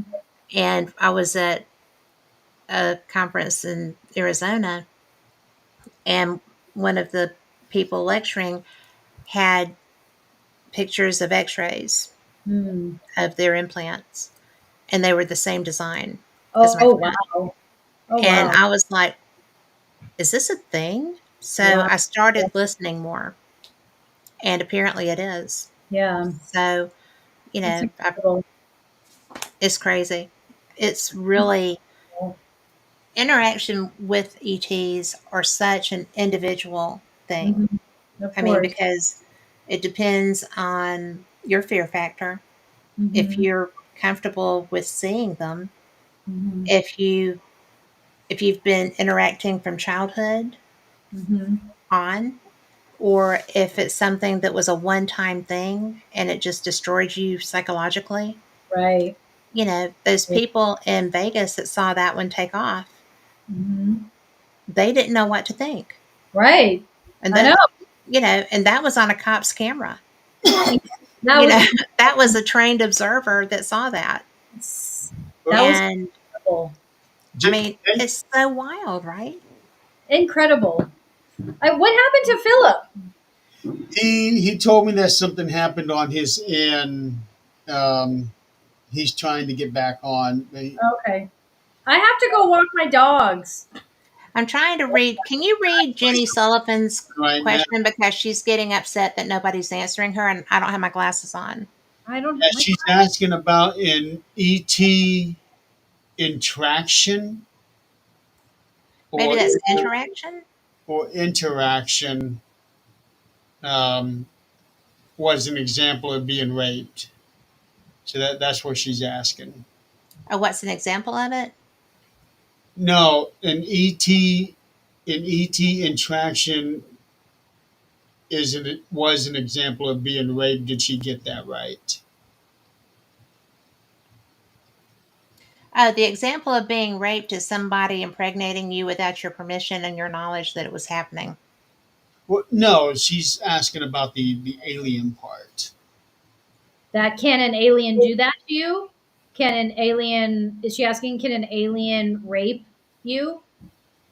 If that's the question, then yes. We That would know be a yes, yeah. because, and that is actually, you might not know that happened because there is a level of mind control involved, from what I understand.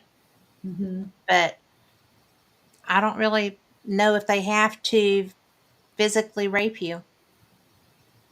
I've heard stories that it actually has there's both what you're saying that they Right. have memory and yes it physically happens. I mean Right. um, and I mean it's just what you were talking about. There's these hybrids and women's babies are being taken from them. Like Yes. none of that is Well, like if that happened here and I'm not I'm it does yes. happen in, but it's Areas. Yeah.